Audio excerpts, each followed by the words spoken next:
Hey everyone, thanks for tuning in to another episode of The Testing Room. This week, the guys and I will be taking some time off to plan some amazing content. But in the meantime, while you wait for something new, please enjoy this fantastic replay handpicked by the one and only Funkadelic Jedi.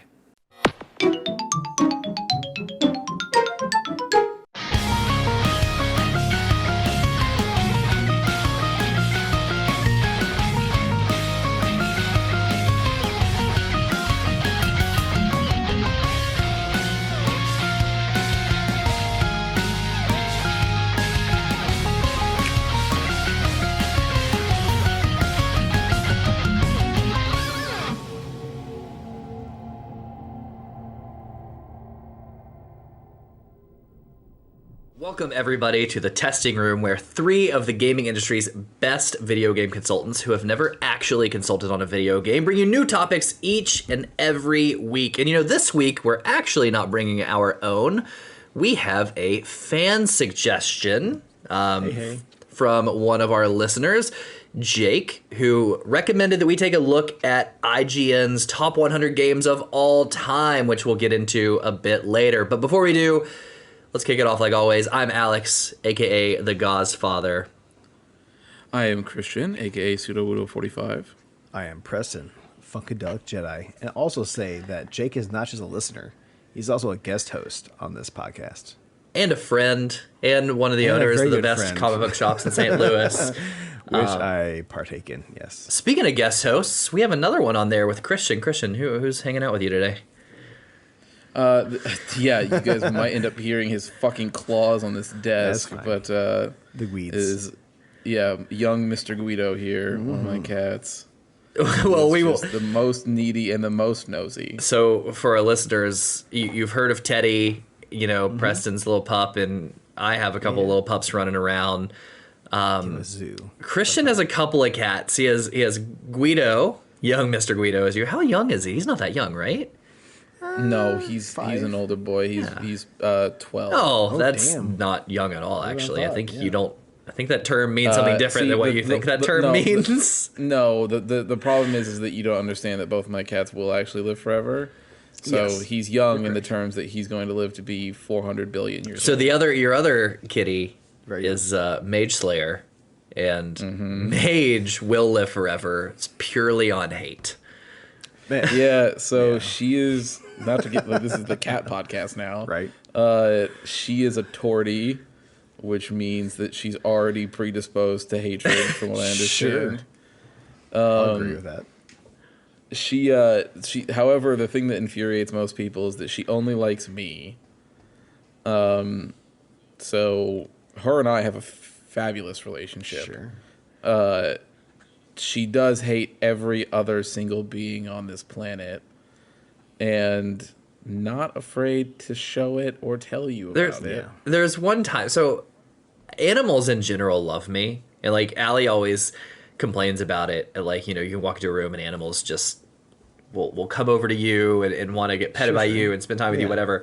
There's one time where Mage got me where I was sitting on your couch, Christian, and Mage walked over and she sniffed my leg, and I was like, oh, this is the moment Mage wants to be friends. And she went up and she sniffed my pocket, and I slightly moved my hand so she could sniff my hand. As soon as I did, she was just like, I'll kill you, claws out, everything, claws out, hissing. Yeah. Yeah, that's the closest she ever got to me.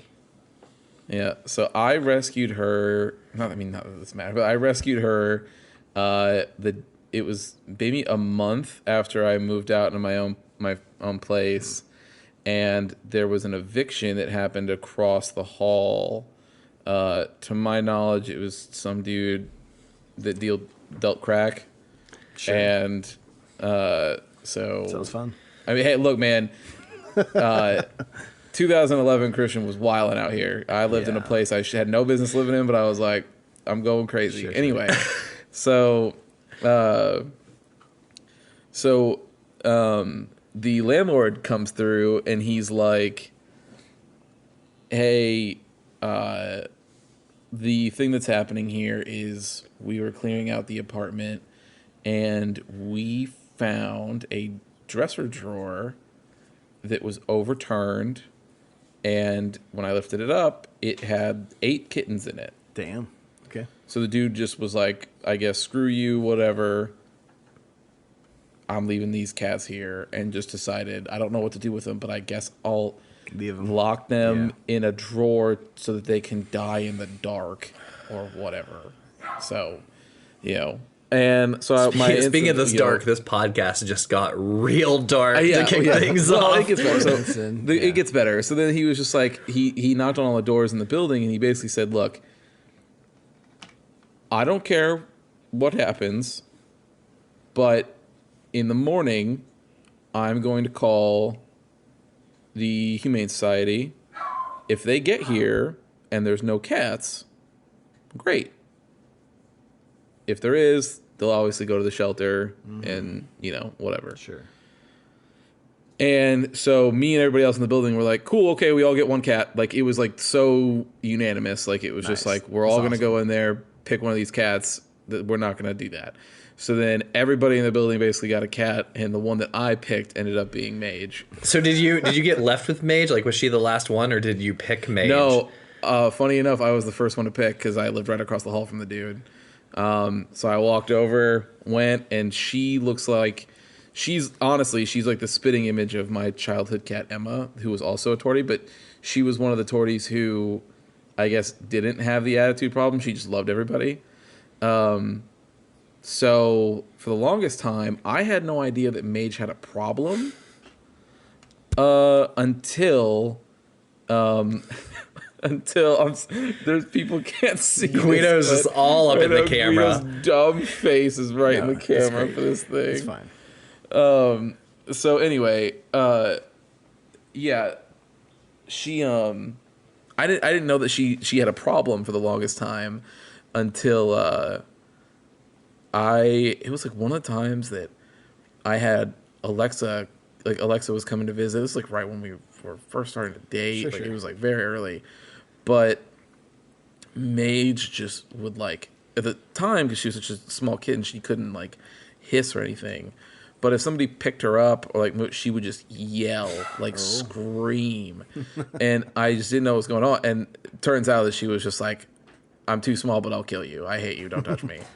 Make you die. So we have a tortie as well, and I can attest to the anger issues that the tortie has, because she used to meow like a normal cat would meow, and then when we got other cats, she just walks around the house going like rah, rah, rah, rah, rah, rah, just like bitches all the time. She just chirps. But Mage is to a whole nother level. Like Mage, and this will be the last thing we say before we move on from our cat pod today. Mage used to try and attack the male person through the mail slot, and I've never seen or heard of a cat do that. Yeah, she's crazy, man. Like, yeah, so in my old place in St. Louis, they had a mail slot, and they would push the mail through, and she would wait until the moment that, like, she would start swiping her paws at the mail to get it out of the way fast enough so that the person's fingers were still there. Sure. And then she would go and swipe at and she caught them multiple times. Like, there would be times where if I was in the bathroom or something, I would hear the mail lady. No. She'd be like, ow! Like, you could just hear her, like, get caught by Mage. And so then they started wearing gloves when they came to our house. Oh, shit. Yeah. Did you tip those people or leave them like Christmas cards? Because I feel like I've never been one to leave Christmas cards or presents for male people, but I feel like that warrants a Christmas card. I was lucky, so like right when I started noticing that it was happening is when we transitioned to like full remote at my old job. So basically, I would just sit there, and every single time the mail would come, I would get up and go stand in front of the door, and be like, no, like you cannot. And she would like try to get around me. She'd like, no, I'm going to kill this person. And so I'd have to like push her in a different part of the room. It got so bad that she would like, if she was asleep in the other end of the house, and you guys know like my old house in St. Louis was like a shotgun style, so it was just really long. And so if she heard the mail flap and she was on the other end of the house, you would hear her sprint through the house to try to get to the door in time. Yeah, it was Mage is nuts. So that's another episode of the Cat Podcast. Thank you for joining us this week, everybody. Yeah. So send your emails to catpodcast@gmail.com. Yeah, the catpod@gmail.com. Don't do that. Yeah, I'm sure there's actually we probably shouldn't say that too much because I'm sure someone there is a has Cat that Podcast. I know. Yeah, definitely get sued. Okay, so let's dive into our weeks. Who wants to kick things off? I'll do it right now. I will go. Okay. No. That's like But that's mostly like because I 3 want weeks to in air a row some, for no, you just yeah, going but first. I have some grievances. I have some grievances could, to air. okay. About And we need to what? clear the air before the rest of this podcast goes on. Because I'm hurt by the Go both ahead. of you. For okay, Alright. okay. Because I did something this week, and I got no love in our group chat. Did you beat Metroid? Nothing. No, I did that last week. And I already Then talked what'd you about do? it. It shows how much you What'd don't you listen do? to care about me. Do you even listen? I sent a photo Okay. of something that I did Okay. in a game. I get no responses. Just continue the conversation after what I posted. I don't. What was said If I photo? look right now. Yeah. Feels wrong. I went and got all of the wolf mounts Oh, you did. Oh. in Final Fantasy 14. I saw and it that. gave me a super cool nine-tailed fox one. And I did it all. And I was like, man, this is really cool. I'm going to show my friends. And I got nothing. I'm not gonna lie. So let me make a case for me real quick. I saw You're you. better for So you sent those two photos, right? And then immediately after that, I see a Super Saiyan Dragon Ball GIF right after it. Of me being excited that I did Show this. it. Yes. I did not see it was from you. I thought that was from Preston. And as you three, So ignore or as it. you two will know, this week, Allie and I were in the process of showing our house. We're in the process of moving. We talked about this in the pod before. And we were very busy trying to do things outside of the house. So I saw it and I go, I'll get back to it, but it's okay. Preston commented, so I don't feel guilty yet. And I did not know that you Okay, sent that to all right. yourself and it wasn't Preston. So I'm not really blaming me here. I'm kind of blaming Preston. Okay. So I'm not important enough to pay attention to notifications, but it's also my fault that you didn't pay attention to Christian's notifications. Is that what you're saying? That's what it sounds like you just admitted, yeah. I didn't admit anything. It's a really cool mount. And I did it. How long did it take you to do? So here's the thing. If you there are, so I was ready to complain about how one of them took me 25 tries to get. What does that mean? And that run with the group that I was like the So group real of quick, people that was running. what do you have to do to get these? Go ahead and tell our Yeah. Yeah. audience here. So What's so 25 we'll mean? say so for Final Fantasy 14 they had ever since Stormblood the expansion Heaven's Word. Sorry, I'm lying. It's even in Realm Reborn. So the original, the base game. So the base game that came out, when they released basically super hard versions of all the boss fights in that game, they made it so that there was a random chance to get a special looking like mount that you can have in the game, and if you got 7 of them, then it would give you a little side quest to then unlock like the extra super cool version that is sort of like considered to be the quote unquote like leader of those mounts that you just unlocked. And so they did that for Heaven's Word, and then they did it for Realm Reborn, it was horses, and then Heaven's Word was dragons, I believe, which I didn't do because Alex said that he wanted to do those, so I saved those. And then in Stormblood they did wolves and a nine-tailed fox, which Alex, I did those because he said that he did not care about them. And then in Shadowbringers there is another set, I think they were birds, maybe. I think we're also going to do those. I think he said that he kind of wanted them. Well, so that should also mean that they just released the Eureka, or not the Eureka, but the ones for Shadowbringers just now, right? You mean Or Endwalker? Yeah, they just released. No. Okay. That is coming in 6.1, so the next They've announced them. patch, I Yep. So believe, those will be the super hard ones. And then we'll see what those are, and I'm sure that those will also be on the list of things to get.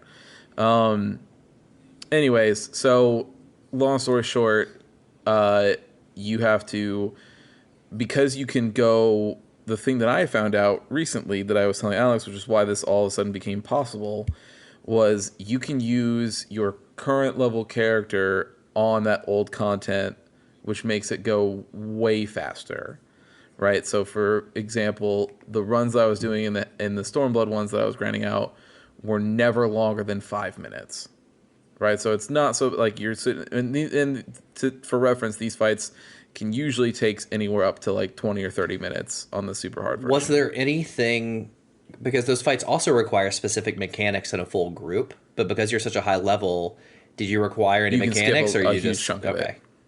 Outside of a couple, there are two that you must do the full fight. It just ends faster, or like it goes through the phases faster. But that because there's like those little active time events in the game, you just don't. You have to do it. It's very. But you were able to do everything by yourself. No, so that was I could, but so that's the thing. There are some that you like. They are absolutely able to be soloed / duo, but there's a couple, like especially the ones that I was talking about, that like you have to go through the phases. That does not happen. You have to go in with a group, and there's always groups running them, and like you just join. Like there's people always running these, so you can just join, do it. And so like I was saying, I never had to go above 25. There was one that I did 25 times, and I got it on the 25th time. With the group ones, how many times did you see it before you got lucky and got it, and somebody else didn't? Probably like 3 or 4 times at most, maybe. But most of the time, again, this is when I started to not complain as much and just sort of shut up and let it happen. Was a lot of the times I would join, and then I would hop in, do it, and then it would drop, and I would get it, and I'd be like, oh, okay, well, bye everybody, and then or if it was like a thing where people were doing it as a group, then I would stay and help for a couple times, just to keep my karma going. But especially the reason I stopped stopping is because there was somebody in one of these who was talking about they went and did one 88 times before they got one. See, that's gonna be my luck. You know me. But here's the thing: is that when you go, we can just duo them. And although it will take longer, because because we are just the two of us, it'll just be do it until there's 2 drops and then we're done, right? Like you're not fighting against anybody.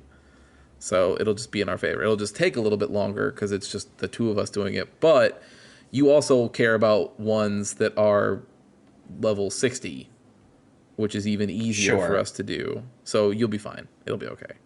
Okay. See, yeah, I'm sorry we did not comment. That's why I wanted to say something. It is quite a feat. Quite a feat of strength. Is that all you did this week? The only quick update. Strikers. Strikers. Yeah, Persona 5 Strikers. Yeah, I beat the first area. Nice. I'm now officially on the road trip. In the game. Yeah, that's cool. Yeah. And I will have more to report. Hopefully soon. My goal is to try to beat it before. Spoiler for Preston's week. My goal is to try to beat it before Preston gets here, because Preston's coming to visit me this weekend. Yeah. But anyway, that's my week. That should tell you about how long it was taking me across different times, because I just can't. Won't go too far into it. I just really like that game. It's really good. And sometimes you just need a nice little... Hey man, game just to comfort you, whatever. The nice thing about that, too, is like what you were doing, if that were me. It's like, oh, I don't have time to get into this story, or I don't have time to pay attention to this game. But with that, you can get in, you could turn on something on the TV to the side, or turn on music or something, and you can give very little attention to what you're doing, which is really nice. Sure. Word. So, okay. Well, Preston, how about you? How was your week? Well, speaking about that, I was hanging out with our friend Adam, who I was like, hey, he's like, I really enjoy playing this new World of Warcraft Burning Crusade. I'm like, stop it. This new old Burning Crusade? Yeah. No. So the new thing is like the vanilla thing rolled out, and then they did the Burning Crusade Classic. Yeah. So the old game that is they're repackaging. Would it be the old new one, or would it be the new old one? Yeah. Who cares? I don't. But he's been playing that and been having a fun time with it. I'm like, hey, just play 14 with us, man. Just go ahead, stop it right now, play 14. I don't think you can do that right now, correct? No, so they're still. Yeah. I saw an article today. They're still not selling it. So when I'm sorry, it is starting soon. When I was there with him, he's like, I can only buy Endwalker, and that's just the expansion. It's like the only thing I'll buy on Steam right now. He cannot buy the base game. He cannot do the free trial. He cannot do anything of that nature. I'm like, I kind of feel bad now because like I want to get people into this game, but there's no room. If they get in, are you going to shepherd them through some of that content, or are you going to let them play by themselves and then not level up? I mean, what are you trying to say? Hey, you made your own conjecture there. I didn't say anything. I mean, I'm taking my time. I'm having fun with the game. Good. But yeah, I would say that yes, it's. I would love to bring someone like Adam or Mikey into the game, and have them play with me. But yeah, it's just that's not available right now, which is surprising to me. I'm like, yeah, it's going to Steam. They're like, oh shit, that's right. I don't think he can actually play the game. It will be. So I think Yoshi P just thought there is a date out there. Yeah. I just don't remember what it is. There's a new one. Yeah, but it's February or something. There's a date, and he's like, we're going to sell the game again. You can get in. Sure. But they're still not re-enabling free trials yet. So if you want to get into 14, you got to buy the game. Right. It's going to be interesting to see when it goes live how many people jump in, or if some of those. And they're adding like huge new data centers and servers. They're adding more infrastructure. I wonder if people are still like super amped to jump in, or if with the news of Blizzard being acquired by Microsoft, if some of those people that left because of their feelings towards the company culture, if maybe those have gone away under the proposed acquisition. To my knowledge, most of the people that moved over were like, holy fuck, this game's great. I can't believe that a game this good has been sitting here, and I just didn't try it because of whatever reason. Yeah. And then they stay. That'll be interesting. So, Preston, what else did you have? Other than that, Nobody Saves the World. Still doing a little bit of that here and there. We have not. It has been a short time since we did this last recording, so therefore I don't have a whole lot of gaming to go for that. I don't have a new Book of Boba Fett to comment on this episode, so that will tell you enough. But yeah, Nobody Saves the World is still really good. I do enjoy it. I got to the certain point to where you have to get to the big castle, the first big castle, I guess the big dungeon, if you will, to where it's more of a if you fuck up, you start over. Like it gets to that like roguelike almost, to where it's like, okay, you're done. There's no leveling up in this castle. So when you're playing through, you're grinding, getting into the enemies, the bosses, you're not leveling up your characters anymore in this particular dungeon. So that's a little different. But yeah, it's still fun. Got my horse and my warrior are my favorite two right now. I can do the horse because it's a lot faster. I can do the back kick, and then I got the warrior who's got a lot of defense, and of course he can just do what he needs to do. But now they introduced different types of gameplay, which is, hey, if you want to damage these guys, you hit them with the poison attack, or if you want to damage these guys, slash attack, a blunt attack. It's just they're adding more variables to the game. And it's making it fun, making a lot of fun. I've been enjoying it. Nice. But yeah, outside of that, yeah, not a lot of new games. Again, Christian, I just want to say, I have played a little more Metroid Dread, but 30 minutes of that was literally me going, I'm stuck in Atria. I know I just did this whole thing with the water, like what was that? And I'm trying to figure it out. And it just, it took me like at least like 15, 20 minutes to try to figure out where I was at in that map. And that's the only thing that bounces me out of Metroid, is having that issue of, damn it, I hadn't played this game for like 5 days or so. What was I doing? Where was I going? oh yeah, keep on it. I need to like put some markers if I'm going to jump off.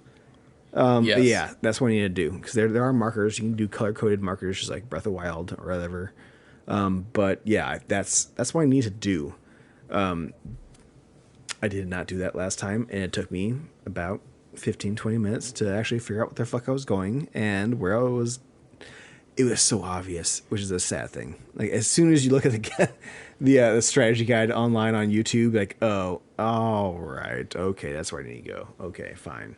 Yep. I do a bomb here or some silly shit right there, and then yeah. So right now I'm at the charge beam. I got the charge beam again. I've gone further than that in my last playthrough, but I started over again, so therefore I am at the charge beam point. At the charge beam. Yes, Nice. that's where I'm at. So yeah, other than that, that's all I got as far as anything. I'm not watching anything new. Sorry, Alex. I did watch the Peacemaker episode 1, most of episode 2, and yeah, it wasn't bad.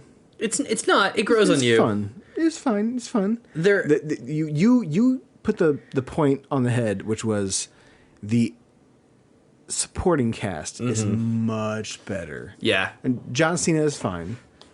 That character in Suicide Squad, I didn't give a shit about. Anyways, even the way it ended, like I would not. This is not the character I would choose to do a spin-off show for.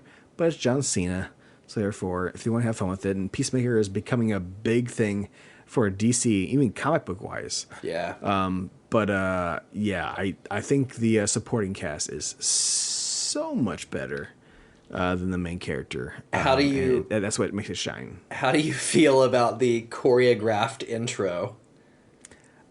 I love it. Okay. I think it's a great change of pace. Yeah. They do this weird Christian. It's a weird dance move. It's not it- dance move. It's a weird simultaneously dance awful choreography kind and of thing. great. We'll send it to you later. But yeah, it's almost an anime intro, but done live action. I feel. But yeah, it's like they're all doing like a dance number, and kind of all the extra characters come in. And I see new characters here and there that just jump in on this dance scene. I'm like, I don't know that character yet, but they're all doing the same I choreographed thought the same dance thing. scene. I thought Yeah. I've seen a couple of new characters here and there. It's like I don't think I've seen you in the show yet. So No, it happens. Yeah, for sure. But yeah, it's yeah, I do love the intro. Yeah, it's goofy. It's a great point. Yeah. Nice. Other than that, I just want to say that by the time you guys listen to this, Witcher Wednesdays has happened. We've had one episode, and get ready for the next one on Jesus Christ. What is the next Wednesday? I cannot wait. That will for be Witcher Wednesday. February 2nd. You guys will see it tomorrow, but these guys listening in will have to either watch the VOD and then do February 2nd, which is where I'll do the next Witcher Wednesday. Nice. And I guess it depends on how long you're gonna make those play sessions, but if you only do 1 or 2 hours, we have content for the next 76 weeks. This will be perfect. We'll never run out of ideas. Sure. I'm like pressing, as soon as you press the start button, it'll go straight down to ultra super easy mode that only makes the story take like 15 hours. Yeah. Twirl swash. That, and he doesn't have to interact with the garbage combat. The combat is totes fine. Oh, it When you gets get- better, I'm sure. Preston said it's just twirl slashes, if I remember correctly. We'll find out. Watch will. it on twitch.tv/testing room pod. There we go. All right. So my week is also short, so we're not going to take much time here. I'm continuing to make progress on Lost Judgment. I did, for some reason, the other day get a little, not bored with Lost Judgment, but I couldn't focus on the story. Just I don't know. Like I just had trouble paying attention. So I was like, let me see what else I have just to hop into in the interim. And I played about an hour or two of Nier Automata. Or Automata, however you want to say it. All right. That's yeah. You son of a bitch. Oh, I'm so mad. Okay, You why? didn't tell me. Why are you not telling it? This is like, you hide things. It's a you surprise.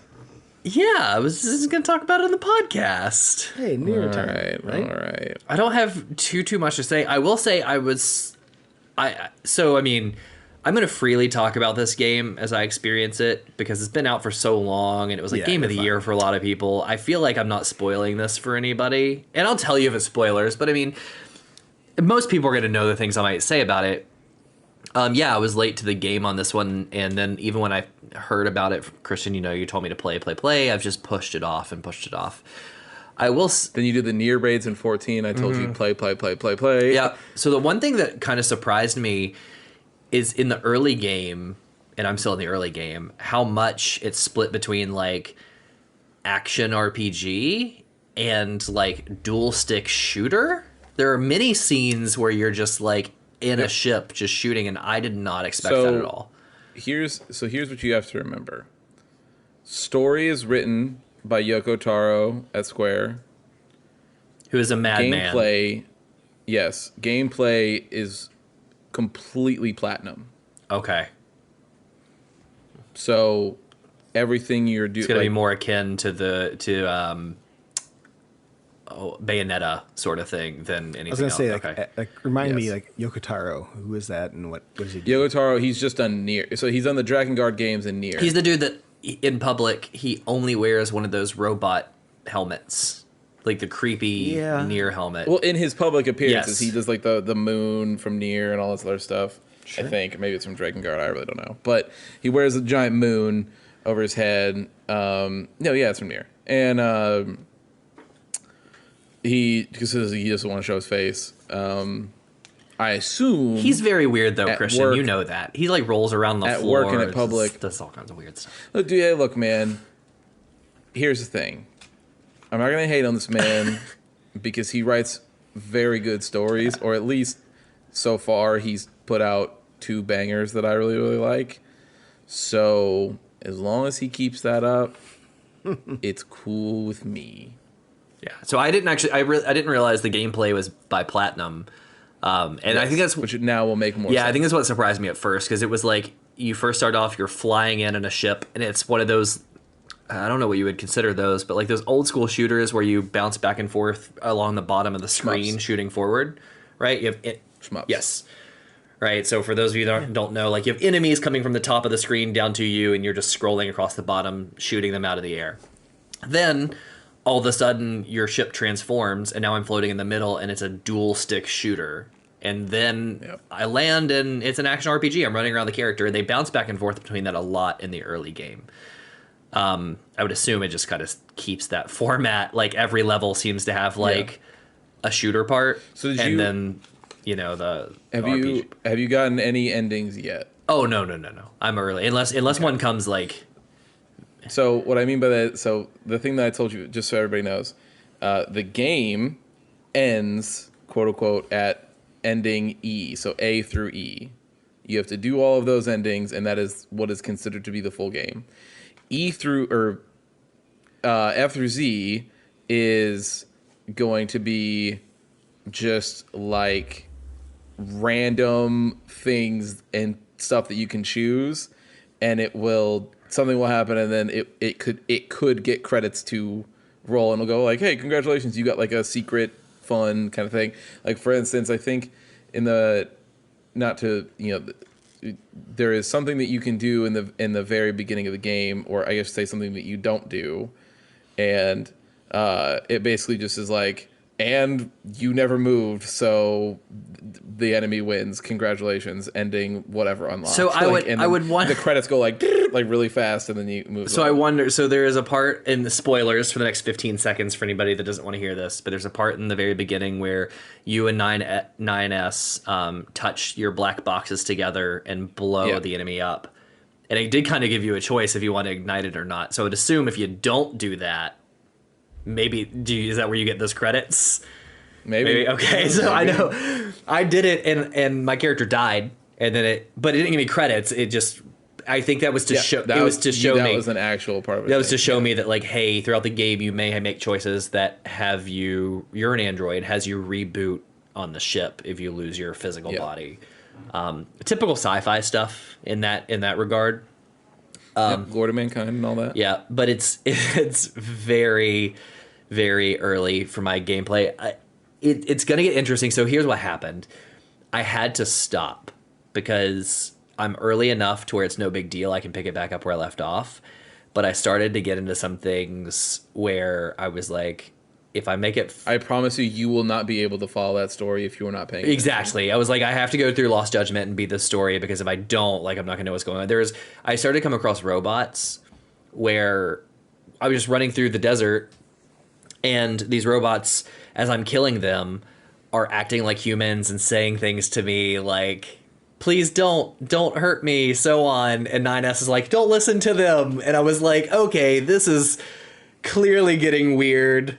I need to stop playing until I can focus. For anybody who can't, because obviously this is just an audio show, I am violently shaking my head yes at Alex, as in, yes, this game is going to, dude, you are not prepared. Yeah. So yes, that's what I did this week. Dove into a little bit of that and paused it to go complete Lost Judgment before I go back. Hey. I think, I said I'm going to make a goal of doing 10 completions this year, whether that's platinums or the equivalent on other consoles, 100%ing on Nintendo, or, actually getting like all the achievements on Xbox. I might up that a little bit, because Sony sent out that report from last year, and I got 12 platinums last year. So maybe I'll bump it up. I have a lot of games queued up. Like, I could easily dedicate 2 days and probably finish off the last couple of trophies of 10-2. I have Judgment ready to platinum. You don't have to. Say, so gross. you just go finishing off that backlog, man. Yeah, okay. So. All right. Well, however you got to sell it to yourself to Number sleep one at game night. for Alex. I have to make 2021. sure I am all caught up on 10 and 10-2 for the announcement soon of 10-3, which we know is coming. The idea it's that coming. you were out here trying to sell to people that you going back and playing that shitty ass mini game in 10-2 is somehow going to make that story make more sense to you for whenever this thing that is you supposedly happening, which is never happening. You know the story of 10-2. You knew it the first time you beat it before you got any of those other garbage. It's going to be such a happy day to hop on this podcast after 10-3 has been announced. Gonna come on here with some music. Oh, happy day! Oh, happy day! Yep, it's gonna happen. Yeah, and also like, what it would be? It's gonna be awful. Just like 10-2 was fucking trash. You even admitted on this very show that it's a bad game. Hey, man, but you're gonna turn around and platinum. There are people every day that know things are bad and bad for them, and they continue to do it. Okay, that's all I'm gonna say. People smoke cigarettes. Final Fantasy 10-3. I know, seriously. So, that's all I had this week. I do have a question for you, and this is not an in-depth question at all. But I said one of my resolutions, on top of like completing some games, was to step outside of my comfort zone and try something else. And I think there's an early opportunity in the year for me to do that, because we have a couple games on the horizon, no pun intended. Guilty Gear Strive. Not yet. I'm not opposed to that, but we have Horizon coming out soon, which I really want to pick up, but there's a couple things holding me back. One, why is your file size 90 gigs? That makes no sense before a patch. I can tell you why. I would assume graphics. Why? I don't know. Yeah, graphic fidelity. Yeah, the game's it's gonna be huge. So but the other thing is, Christian, kind of to your point, once I beat Lost Judgment, then if I dive in a Nier, like, I think I'm just going to want a little break from that. And this next game, sure. But this next game isn't really a break necessarily, but it's different enough. I think it'll give me a new challenge. I'm thinking of picking up Elden Ring. Okay. If you want okay. to in your life, sure. Here's the thing. Okay. Here's why I advise against Okay. this. And this is just me as your personal lawyer and advisor. You don't have to. Legally, you're not my lawyer, but okay. Yeah, legally, I am your lawyer. Anyway, so you One of them. are very much on the record of hating these games. But I've never really played one. You have never played one. However, you are very much on the record of hating them. I like easy mode. And I think that, right.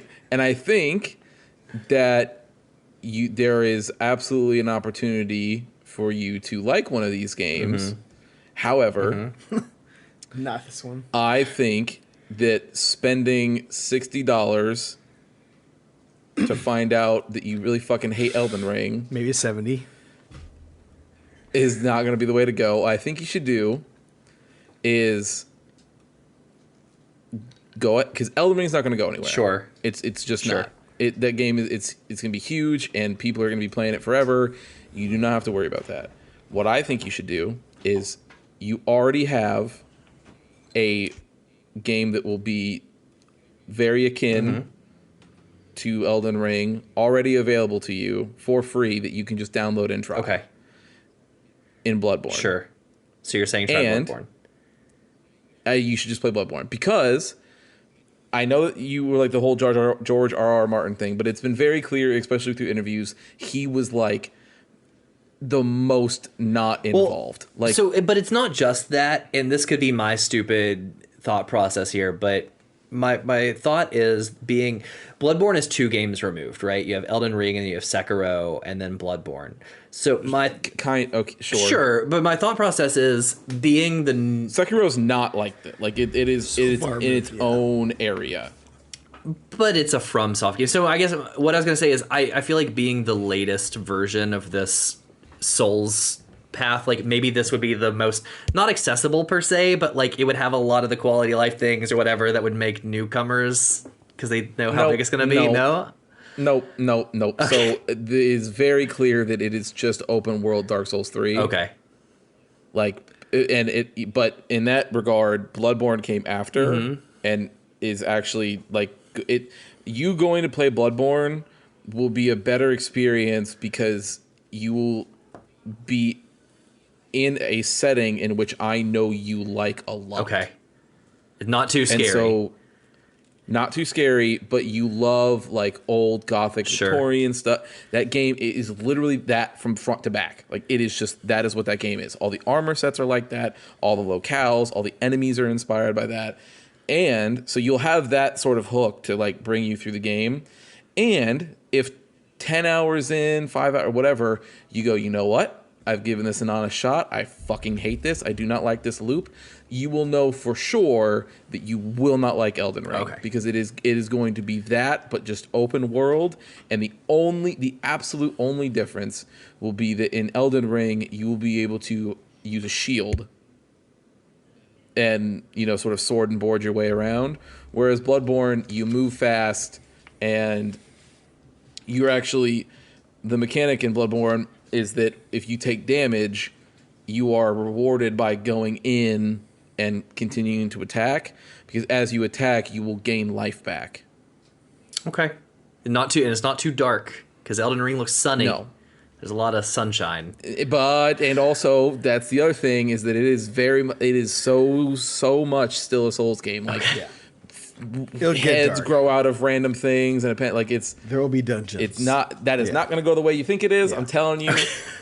You should try Bloodborne, and honestly, if you're 5 hours into Bloodborne and you go, I'm actually having fun with this, right? Like this is rewarding. I'm into it. Then you could because Bloodborne's free and it's not going anywhere. You could always put it on pause, move to Elden Ring because you want to be a part of the new current thing. But I'm telling you, people are gonna be playing Elden Ring for if you go into if you downloaded Bloodborne tonight and then played tomorrow, you would have zero trouble finding a co-op thing. It would be people still play that game all the time. That community never abandons games. Elden Ring will be I will fine. Then you've sold me on Bloodborne and not Elden Ring. I will probably we'll find time to play Bloodborne together. Not saying that you guys have to play Bloodborne, but I mean where we can all chat because I think learning that loop and keeping the frustration down will be helped if I have other people to chat with about other stuff. So you guys can be playing whatever you want. We'll play. Okay, so we'll dive into some Bloodborne eventually. Okay, so that's going to be something I'm going to try that's new, stepping out of my comfort zone this year. We'll try a FromSoft game. Hopefully I like it. Maybe I won't. You know where this came from, honestly? They're fun. Okay, I'll tell you where this came from.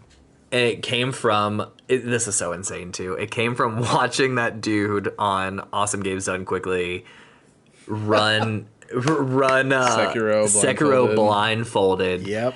And I think the problem there is he made Sekiro look so easy that I went, I wonder if these games would be fun to play. I know they're not easy, And he's dedicated countless hundreds of hours to doing that. He did blindfolded. And here's the thing: is that Sekiro in these games, like I said, that like in a different space. It's true. Sekiro is closer to a rhythm game than a Souls game, like straight up. Like Sekiro's whole gimmick is you walk into an area, you walk up to an enemy, and the best thing that you can do is parry their attack to build up their stagger meter so that you can just get the instant kill and move on. That is how almost all the bosses work. That is how all the mini bosses, enemies, everything. So like you just sit there, and the first couple times you go into a fight is you just learning the song, quote unquote song pattern, because by the end of it, all you hear is ting ting ting ting ting ting ting ting ting ting because you're blocking all of the shots, and then stab, their health bar goes away, and you just rinse and repeat. Like it's literally. Whereas Souls games and Bloodborne do not work like that. Well, and I also watched, the two guys that were doing like the boss race over that weekend, right? On Dark Souls. In Dark Souls 1, it was like Wow, complete all the bosses. And those were just fun to watch. So I thought like maybe I would enjoy diving into one. So we'll do Bloodborne. All right. Yeah. So with that, I think those are our weeks. You know what? Before we do, I have a question for you two. This is so random.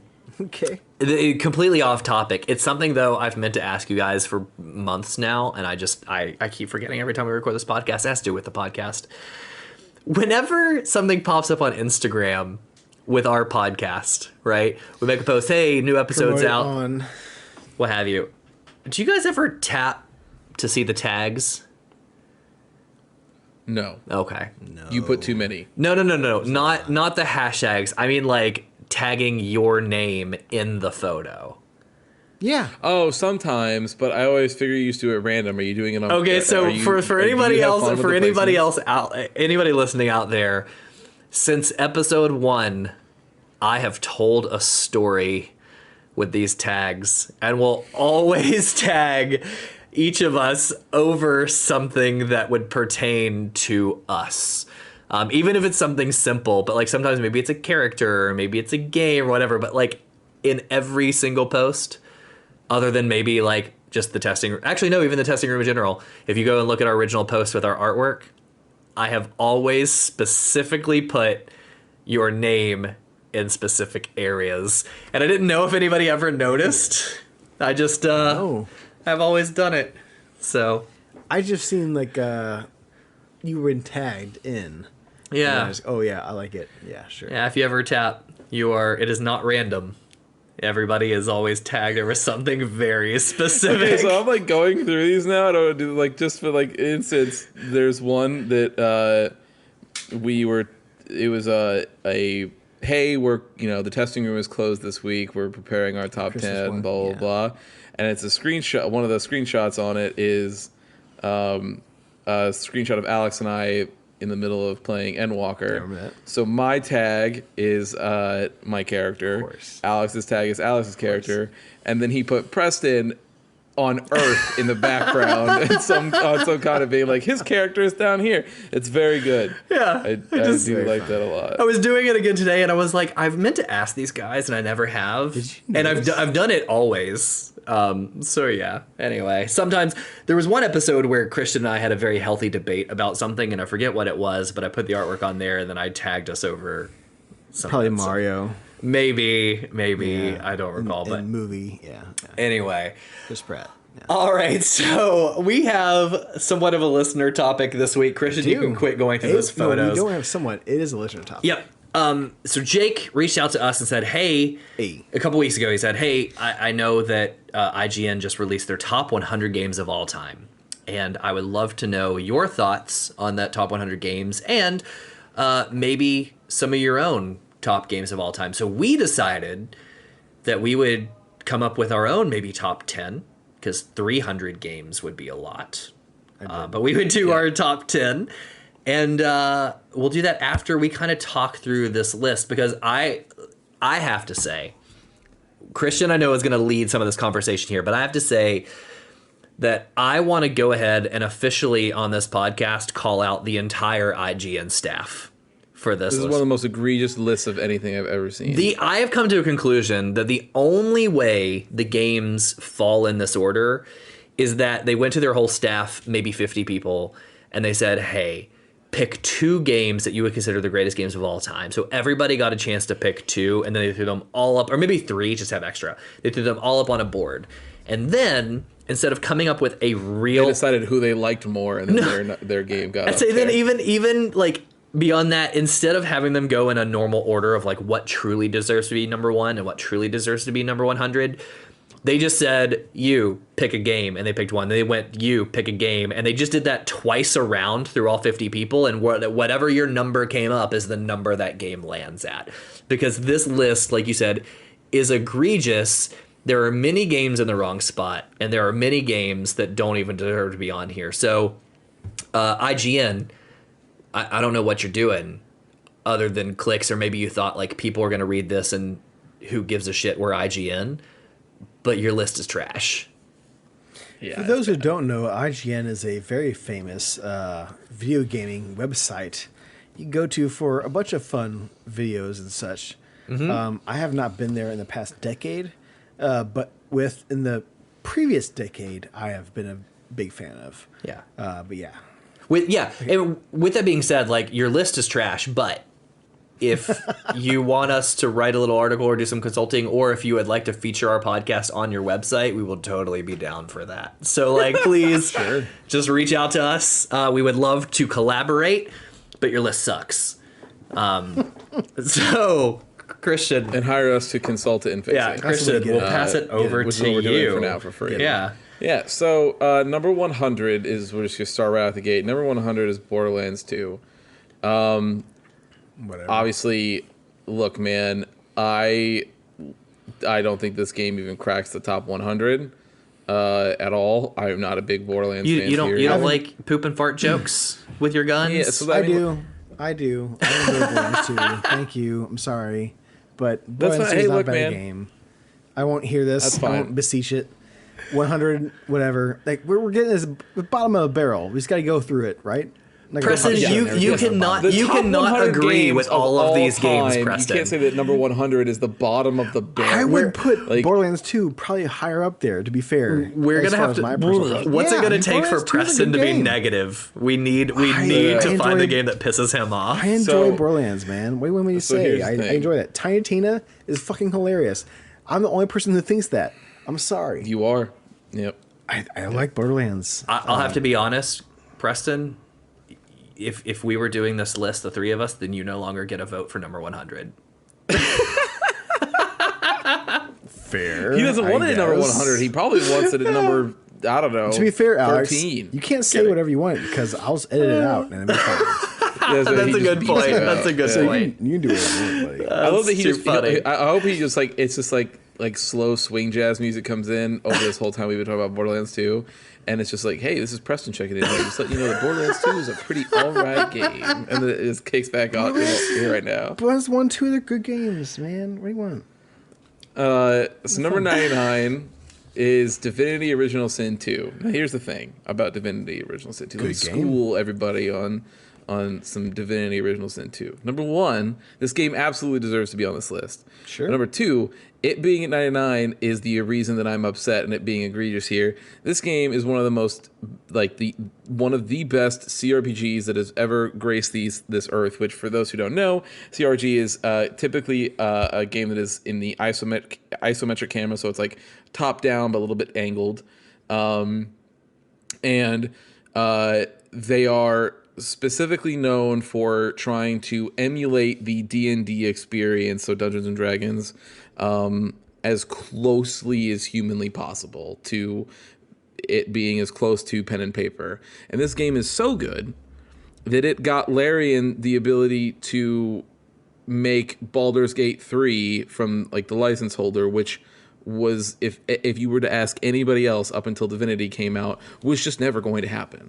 They were just never going to make that game or let somebody make that game. Because they were protective over the properties. Correct. And when Divinity Original Sin 2 came out, they made the pitch, and they were like, look, if there's anybody who's going to be able to do it, it's going to be them. And so they are now making Baldur's Gate 3. That should tell you the quality of this game. And it's just, it's ridiculous that it is this low on this list. That is just, it's out of this world. It's a crime. Let me take the next one here for you.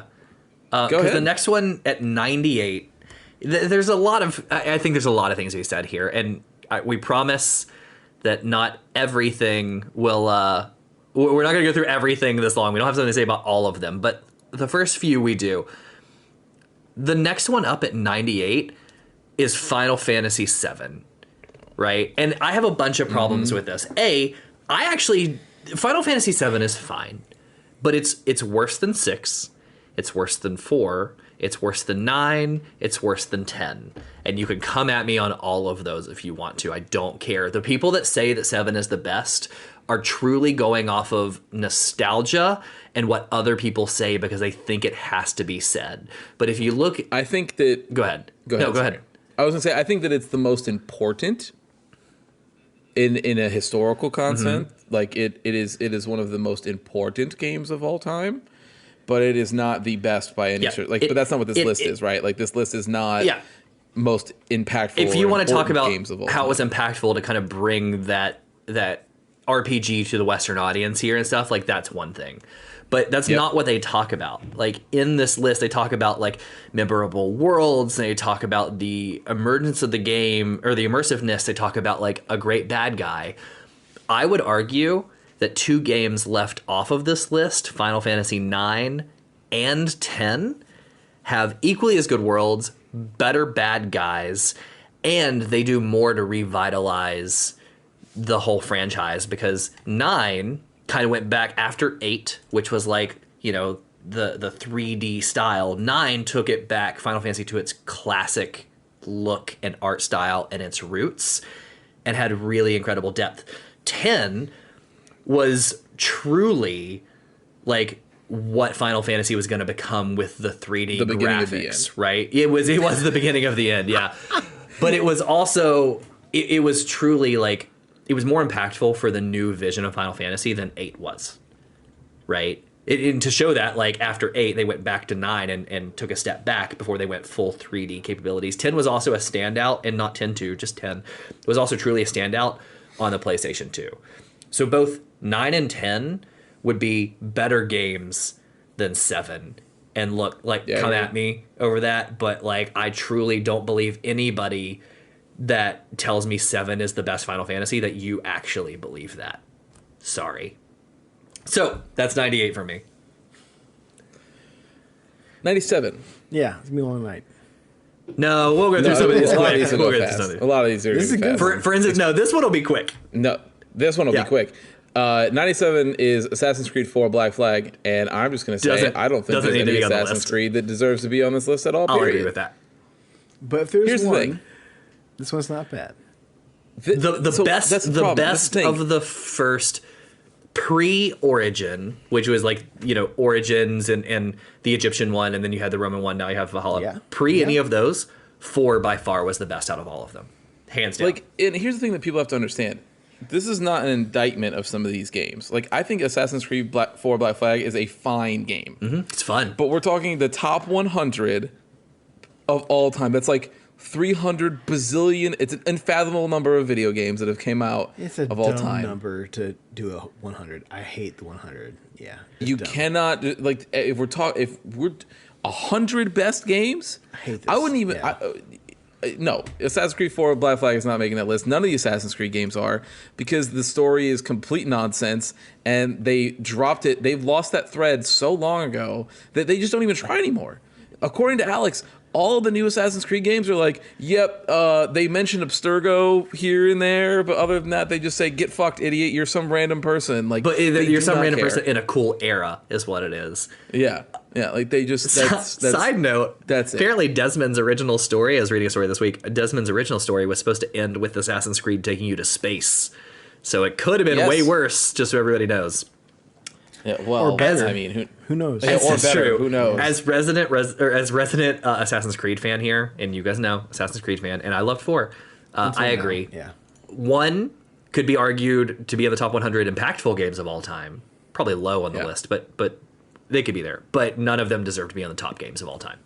Sure. So, number 96 here, Monkey Island 2, LeChuck's Revenge. I'll be honest, I have no idea about anything about this game. This could be a solid pick. I assume that it is it's a good adventure game. It's made by LucasArts, Yeah, it's a point and so click. they made bangers. Yeah, Monkey Island, the first one was fine enough. I played that back in the day on a floppy disk, if you will. It's LucasArts. We should have known my first Preston played Monkey this. Island version, yeah. But I've never played 2. Also, I didn't finish 1 because it's hard as fuck, and I was a very young child. But yeah, Monkey Island is a thing. Good point-and-click adventure. If they say it's a good one of that nature, All right, Ryan McCaffrey, you get a pass. Accept it. Well, he has some horrible Halo reviews, so I don't know about that, but we'll see. Ryan's a good boy. So here's an example of one we can just move on very quickly. Number 95, Burnout 3 Takedown. I don't agree with the place on the list. I feel like it should be a little bit higher, but honestly, Burnout 3 is a phenomenal game. Yep. Should be on this list. One of the best racing games. Arcade. Yeah. 94, Fallout 2 is an example of a game that does not deserve to be on this list. Never played it. The problem is that Fallout was not on the map and nobody gave a damn about it all the way up until 3. Yep. So even if Fallout 2 is a great isometric RPG from way back in the day, the problem is that it was nowhere near as impactful as anybody thinks it was because until 3. Bethesda was the reason that Fallout even became a name when they made The crazy 3. thing is, I don't even think 3 is on this list, but New Vegas is. So you left out the one game. New Vegas is good. I'm not saying New yeah. Vegas is bad. I'm just saying if you're going to choose one low that like kind of set the stage for this whole franchise, Fallout 2 is not the one I would have chosen. I would have just put 3 on there and called it a day. Sure. Yeah, but it could be could be good, but I don't know. Anyway, 93. League of Legends. Continue. Another example of a game that does not deserve to be on this list. Keep going. For the simple fact that it didn't even start the MOBA genre. Dota did, and I'm sorry. people Hold are. on. Warcraft 3 started the Well, whole like Dota is a area. mod of Warcraft 3. Like that's sure where it is. started. Yeah. Yeah. But so my point is that so it's not even the originator in that space, and this game people just get called the N-word all day. So the whatever. And community Riot is sucks. toxic. Yeah. Very bad. Okay. 92 Mega Man 3. This could be totally fair. I think Mega Man's good.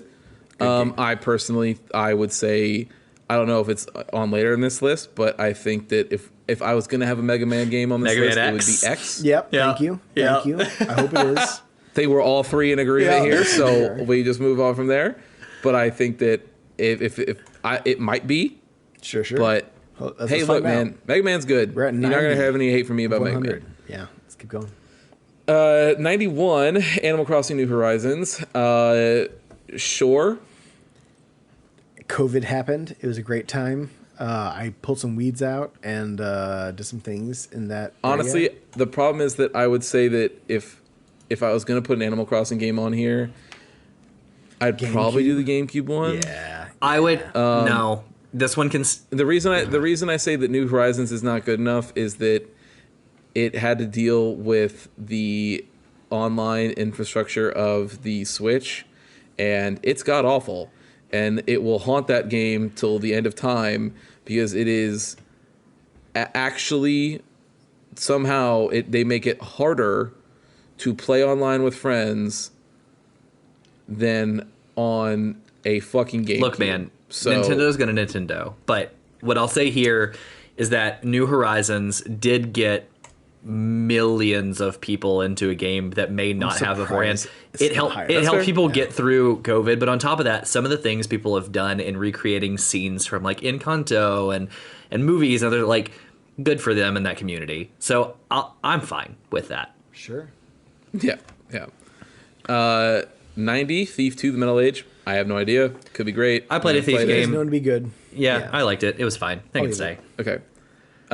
89, SimCity. Before you say a 2000. word, Christian, Let's go. I will accept no blasphemy about this game. Good game.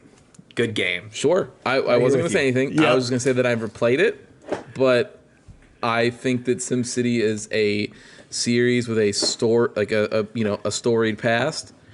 One of them clearly deserves to be on the Yep. game. This one. Or on the This list. one. It's that one. Yep, 100%. Yep. All right. I have the box. and number everything, number 88, Inside. I don't agree with the place on this list, but Inside is a very good game. Sure. And all of the games that Playdead has made, I think, are amazing. So they've done, for people who don't know, Good they've job. done Limbo, Inside. Get one. They're great. So I'll take 87 for you. Go for it. Titanfall 2 should probably be higher. Definitely should be Oh, There higher. you go. 1000%. Easy enough. Yeah. If Yeah. you haven't played Titanfall 2, go play it. It's incredible. It was a massive upgrade from Titanfall 1. It's a shame that And one of the best shooter campaigns of all it's a time. shame that not more people went and played this game. Oh, that's because EA killed it, Yeah. Alex. But we can do a whole other podcast Yeah. about what a garbage company they are. What's next? Number 86, Tony Hawk's Pro Skater 2. I think Preston and I can agree. This deserves to be on the list. I think it would be a little bit higher on our list for sure. Personally, nostalgia-wise, that Tony- era. Yeah. Tony Hawk has to be Yeah, on but- here at some point because what you Yeah. said about SimCity, like storied past. Honestly, the only thing that killed Tony Hawk games was the stupid like Xbox 360 skateboard that they tried to sell. But Yep. otherwise, it's great. Skate. Yeah. Yeah. 85, very egregious, but the game deserves to be on. But so it's Monster Hunter World. This game absolutely deserves to be much higher than this. The fact it's not on the top 50 is Yeah. frustrating, but just shows where we're at with this, Yeah. with Yeah. with You just might as well. GD and list. We're only But at 85. Yeah. yeah, Preston's But like we're going. We're Our going. It's producer's only like 5 minutes since we started Buddy, this. we're only at 80. We're fine. Anyway, so 84 Resident Evil 2 remake. Absolutely agree with this. It took what I believe to be a good Resident Evil game and made it truly timeless with this remake. Slam dunk. it's fine. Phenomenal. Yeah. Yeah. From what I've heard and seen, yeah, sounds fantastic. Yeah. If Preston here, I was gonna say if Preston wants to go faster, the next three. No, I'm sorry. No, Yeah. the next three are System Shock 2, Mortal Kombat 11, and Persona 5 Royal. I'm gonna go ahead and say this. What? That's next three? I'm gonna go ahead and say Yes. this. All of these can survive on this list. I think System Shock and both Mortal Kombat should be lower, as in like in the 90s, personally. But Persona 5 Royale should definitely be higher. I would agree with Mortal Kombat. I would say System Shock 2 and Persona 5 Royale need to be way higher. Yes. Oh, okay. Well, I was gonna say Persona 5 for sure. System Shock, take it or leave it on. Yeah. So, number 80, Dark Souls. I agree with this. The problem is that if I'm picking a Souls game, it's going to be Bloodborne. So Yeah, there's that's what I that. think too. You're right. Yeah. But Bloodborne might who knows? be on It could, this it list. could be on the I mean, list. we're I don't know. only We're just 80 we're of we're 100, finding this yeah. out. But as of right now, Dark Souls obviously, even just from in impact side, which has nothing to do with this list, but look, man, Dark Souls is a very good video game. It deserves to be on the list. Sure. 79, Delete Fortnite. it. Get it out. Delete it. It is trash. Off. That game is no. I'm sorry. It's not. Here's the Again, thing. wasn't even the first in a genre. Yeah, here's the thing. I'm not even opposed to having a battle royale game on the list, right? Like that's not where I'm getting at. But I think that Fortnite is What? Preston, why are you slowly raising your hand? No, I'm sorry. I'm being funny. Continue, Christian. I'm sorry. Yeah, I think that Fortnite. The problem with Fortnite is much like League of Legends. That game has a community around it that is just so annoying to be around. And on top of that, I think that it just has. The problem is that there's like. I don't think that it would survive. Like if I'm taking like I treat this list as like 100 desert island games, right? Sure. Yeah. And if I was to play what would have became the only part of the offline version of Fortnite I think I could play, would just be a kind of lame Stop. fort builder that I get to protect from zombies. Yeah. So that I was gonna say this game started to be something that I thought was a very fun idea, which is hey, build your base, build your fort around this impending zombie, whatever the fuck they want to call it, and that's what it was for the longest time. What was it called? Fortnite. well, no one got to play that. End of the but world, yes. I think is what they call it now. Yeah, save the world. Save the world. But then all of a sudden, the whole PUBG giant overworld that just took off, and then they grabbed it by coattails, and they did something much more. And now it's just they're going sky high with this game. It's so insane how much this game has just evolved into something different and become the highest paying, whatever you want to call it, the most profitable game. Yeah, prints money. Yeah. Yeah. That most people have seen of all time. It's so fucking insane. And the crossovers they're doing, whether it's the live concerts they're doing, which sounds like a fun idea. Where you're going there and Meek Mill's is doing a fucking concert or some shit like that. Like who other fucking new young buck is there doing a concert in the Fortnite? Like it sounds like a great time. I'm not gonna knock it. I'm not there for it. I don't give a shit about it. But I see you, Fortnite.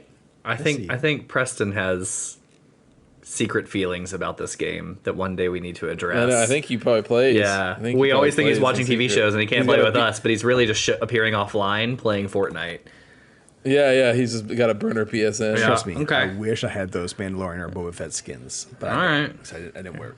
So, moving on from Preston's number one game of all time, 78 is Fable 2. Another game that I can say very quickly. I don't know if anyone's played it. I love here. Fable. I love the entire Fable series. Great game, great series. I think that Fable 2 was a very good iteration on the first one. Totally deserves to be on the list. Totally fine with it. 100%. 77 GoldenEye for the N64. Look, shove this game way higher because it was basically platform defining. Yes. And you would have it. Definitely deserves to be on the list. 76 Super Smash Bros. Ultimate. I like the number of this one because it's so far down, but it is a great version of what this game is. It's like as far as like collaboration of, it's not a fighting game necessarily. It is a fighting game, but you can have up to 8 people with different characters, so many different characters doing their thing. This is the epitome of that type of game, whatever you want to call it. It's not a fight. When you call Smash Bros. A fighting game, it's one thing, but Smash Bros. Is just something that's so much different. And when we saw the Nintendo 64, you get the GameCube a little bit more, but Smash Bros. Ultimate is beyond and above. Just give us all of it. Fuck it. Whoever's there. Yeah. There's a Halo guy like what me character skin you can have for it. Like, let's fucking go. Like it's Smash Bros. Ultimate deserves to be here. 100%. I'll actually agree. I'll say this is one place Mitchell Saltzman here on the list. I think you got one right in the right place. There you So go. I'm totally fine with this game. Yeah, being where I it's would at. agree. Yeah. Number 75, Spelunky 2. I've never played Spelunky, but all I have heard is nothing but praise for that entire series. Yeah. I totally could see it being on the list. Again, personally, I've never played it, but I have never heard anything but pure praise. Mitchell Saltzman with that one as well, so we may have found the one decent IGN employee on this list. Okay. So 74, Return of Obra Dinn, another one that I have unfortunately missed, but I have heard nothing but good things. I've heard the story is like absolutely out of this world, so could be good. Mileage may vary on that one. 73, Dota 2, another example as to why League of Legends should it doesn't even need to be on here. Because you already have the better, more genre-defining mobile on here. Dota 2, there you go. 72, Mario Kart 8 Deluxe. No, if you're putting a Mario Kart on here, it's Double Dash. I'm fine fuck with outta that. here. I'm gonna say No. that. Here's Both here's of you, no here's right now. no, No, no, I'm no, gonna no, say no. I'm We're gonna talk say about this. Mario We're gonna Kart talk about this. Here's 64 why this is personally, trash. but I will give you, if you want to put Double Dash on there, whatever. Here's why this is garbage. Mario Kart 8 has some of the worst mechanical design of any racing game I've ever seen, where you are punished for being in 1 through 3rd place. The game will actively Slow you down. fuck Yeah. you for no reason other than you are winning. And they are like, well, it's not fun for the computer players that you're playing against, so go fuck yourself. Like, it is so stupid that I cannot get good power-ups when I'm in first place, all because they don't want me to hurt other people that I'm playing with's feelings. That is lame. I understand why you can't have a blue shell in first place, because it doesn't make sense, because blue shells go all the way for first place. The fact that I cannot get a bullet bill power-up or a star or anything while I'm in first place because they need it to be so that other people have a way easier chance of rubber banding their ass all the way up to first place is bad design. It holds the game back. Double Dash was the last good Mario Kart. That's what I will say that there is I have never had more fun in a Mario Kart than Mario Kart 64, being in that square arena, having those 3 balloons on my back going, 1v3. And here's what I'll say. The only reason that Preston is about to defend this game, the only reason he's about to defend this is because they put little random F-Zero maps and skins, and he can't let go of F-Zero. Call me out like that? You like Yeah. that? My character in Mario Kart 8 Deluxe is I have my Mii character that has the whole entire Captain Falcon suit. And I have the the Blue Falcon, which America, is you heard it. which is costumes does not a good game no, make. No, stop so. it. Stop it right here. Because if I wanted to go to what I want, my favorite Mario Kart, which would be Mario Kart Wii, because guess what? That has Funky Kong in it. Guess what? Mario That's Kart fine. 8 Put that game Deluxe on then. does not have Funky Kong, which fuck them for that. But Exactly. outside of that, guess what? No, sorry. Mario Kart always has rubber banding. Every Mario Kart has rubber banding. That's just what the Mario Kart game is. If you're in the back and you're falling behind, they give you better weapons or better things to go back and forth. And the AI But the does other weird ones shit. never punished you for being in first place. I think they might have, based on what Give me- banding is. Yeah. I'm not gonna give you hot any take. out- no, yeah. Hot take. Give me Crash Team Racing over Mario Kart 8 Deluxe any day. That might Hey, be up here, Look, higher up. You want to No, have this talk? We can have this talk because I agree. It could be there. I've never played it though. So Crash Team Racing is the best car racer. as far as I take Jack X over Mario Kart 8. Mario Kart goes, I do love a double dash. Don't get me wrong. I love having 2 supers or 2 different special weapons. I think double dash is my favorite Mario Kart. But 8 Deluxe is very good. Wii has my favorite character. 8 But we're Deluxe, already talking about other Mario Kart games that are better than 8, which means he doesn't deserve to be on this list. it's to me 8 Deluxe is like the whatever it is. Yeah, it's just the epitome. The 72nd Sure, best game of all time. sure. 71 is Donkey Kong, the original arcade version. Yeah. Hey, look, man. Donkey Kong is a good game. Sure. I like the country more. Donkey Kong Country for the win, 100%. Sure, yeah, yes, it's not that. but this is not that. Like, this is you're right. Original. Like, but I think that if there's an arcade game that I would, if I'm somewhere and I walk into an arcade, I would totally be for like, sure. no, let me get some rounds of Donkey Yeah. Kong in. Like, Why not? yeah, great game. Yeah. 70, The Sims 3. I don't play The Sims. I think that The Sims is clearly just much like SimCity. Obviously, a series that has its insane big following. I think a Sims game absolutely deserves to be on the list. I don't know Sure. what number. I don't know where. But Very low. Personally lower, deserves. but it should be here somewhere. Just It has its moments, but it's also weird about if they want to do relationships and stuff. yeah, like, let's not forget Sims 3 at the first. homophobia is bad. Yeah, they did not let you have. I didn't know Yeah, that. we talked about Yikes. this. Remember early, maybe episode 1 or 2. Yes, yeah, with Ubisoft. Yeah, You have yeah. to try multiple times, and then all of a sudden you're banished to like a. They fixed It's it. so bad. They fixed it. I'm sure they But fucking did. But it probably shouldn't be Yikes. number 70. Yeah. It's there. Maybe pick a Sims. different Sims game. Yeah, whatever. 69, Splinter Cell Chaos Theory. Here's the thing. I think I might be the only person who's played this game. Never play a Splinter Cell. You're fine. Yep. This game is great. It deserves to be higher. It is so good. Yeah, just wait till the next It one. is, God, it's so good. And it's the best one. Like, there is no Splinter Cell. Like, if you're going to play a Splinter Cell game, go play Chaos Theory. Is it the 360 one? No, it's PS2 original Okay, Xbox. cool. All right, moving on. Yep. I have the steel box for the original Xbox version. Of course, yes. 68, Super Mario World 2, Yoshi's Island. Go. Ladies and Here's the thing. gentlemen. I agree with game. Preston's sentiment here. I do agree. It's a very good game. Preston, I think we can both agree it deserves to be higher on the list. It does, but also it leads you astray from what you think Super Mario. When you play this first Super Mario World, like you don't think of this as being the sequel to it when you play it. You don't.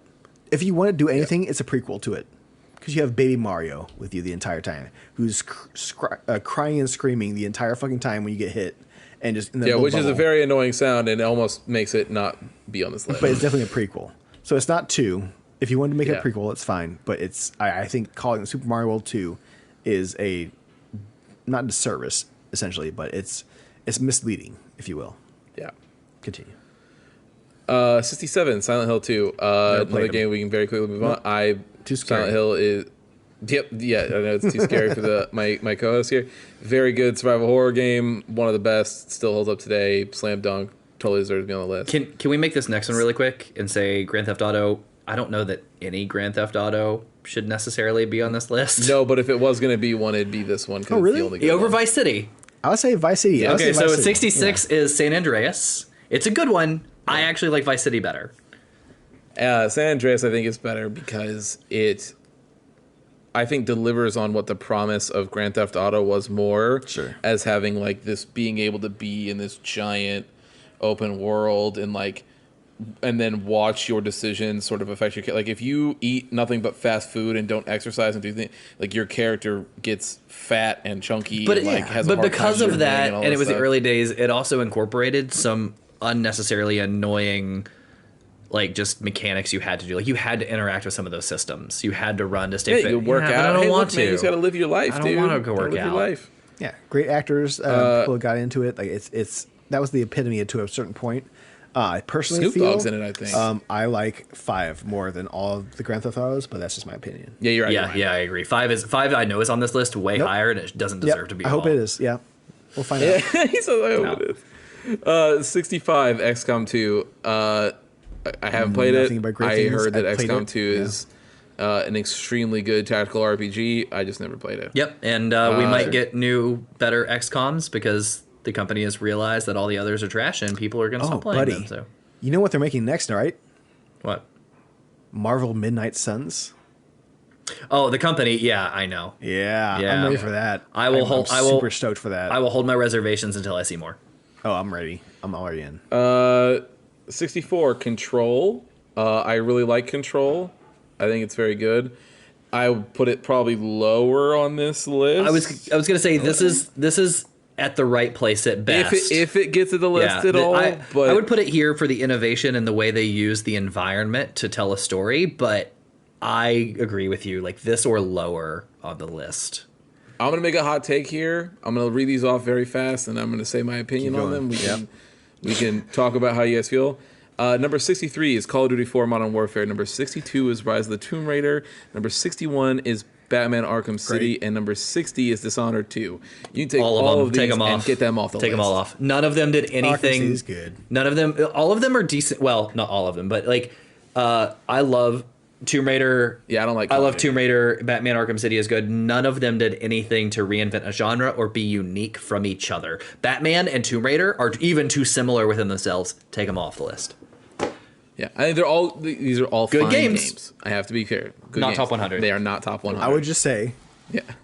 Arkham Asylum was like the epitome of like what a great comic book game I could would be. hear arguments for Well, Arkham Asylum hey, being on this hang list. on. If they might happen later. We're only on 60 right now, right? But I would say that this is the epitome of that game. And I think they put that in there because it is the newest, greatest. It has more things going for it. That's why that is there. But I think that's outside what of makes Asylum. it worse than Asylum. Yeah, it was too broad. I think Asylum told a is better tighter because story. it's so focused. Nah, Yep. great game. I'm not saying it's a bad game. No, I'm not debating. Just continue. You know what? 59 is the witness. You're gonna. I agree. No, with you're gonna this. disagree with me. I was say I actually think this game as a puzzle game is fine, but I don't know that it deserves to be the top 100. It is. I think the reason that you think that is because there's a single puzzle in the game that you couldn't beat and it stopped you from getting the platinum. It's a beautiful game. It's a beautiful game. I it's just a don't fantastic puzzle know that it deserves to be top 100. I love that he completely ignored my I'm not gonna accusation because listen to he you. knows it's true. He knows it's true.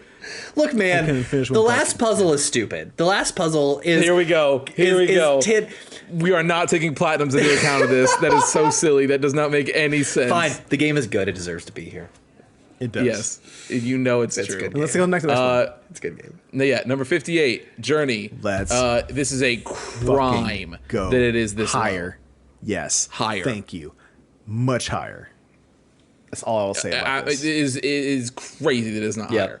Journey was one of the most transcendent experiences in video games, Yep. especially when it came out. Not even to talk about like impact or anything like that. When you play Journey, it is an experience that you do not get in any other video games. It is a complete disservice that it's here for If you haven't played Journey, give it a night. Give it about 2 or 3 hours. Wait, you say about 2 or 3 hours, and then finish it. So here's the thing, number 57, Uncharted 2 Among Thieves. Get it off this list. The reason I say that is because if I agree, I would actually, I could see a discussion for an Uncharted game on here. 5. This is the worst Uncharted game. Yeah. No, That's fair. Put the latest on there. But Uncharted 5 was latest, right? Four. 4? Yeah. Yeah. That's the best to me. Yep. I would like 4 better. I'd like 3 better. I'd like 1 better. I like the PSP game better. I'd like the Vita game better. I kind of Uncharted get 2 it. does not deserve to be on here. The whole like in the train off the snowy area, like whatever. I kind of get it, but also Here's the next- worst boss here's the battle next ever. two. This is Daniel. And I That's think Daniel that- Krupa just taking his favorite game into account, but I agree. Get it off. Here's these next two. I'm going to rattle these off very for it. quickly. And I think that number 55 is going to make Jake potentially send a bomb to my house. So we'll get it out of here. 56 is Overwatch. 55 is Apex Legends. Get them both off the list. Agreed. And I'm very sorry, Jake. I know this probably hurts to say this, but here's what I'll say. The problem is that Titanfall 2, Titanfall 2 deserves to be in Apex's spot, if not higher. Titanfall 2 is a better shooter. It's a better all-around game. It comes with a story, and it didn't kill Titanfall, which Apex did because microtransactions sell. It's a Titanfall kind of has the sourness. And the game Apex is completely, from what I understand, like completely ridden with cheaters right now, because people are. EA just does not give a damn about any of its games. I can't even really hold that against the game. I'm just being shitty. But it does not deserve to be on this list. Titanfall 2 is a better game. Okay, so I'm actually going to take the next one because I know Christian's going to disagree with me here. Hollow Knight. I actually don't think should. Number I don't 54. think should be on this list. And let me Yeah, you're let me right, tell you you're why. Let me tell you why. Because when it comes to these Metroidvania type games, there's so many of them out there. And That's relevant. I don't know that this one is unique enough to be on here. And I know we have other Metroid games on this list.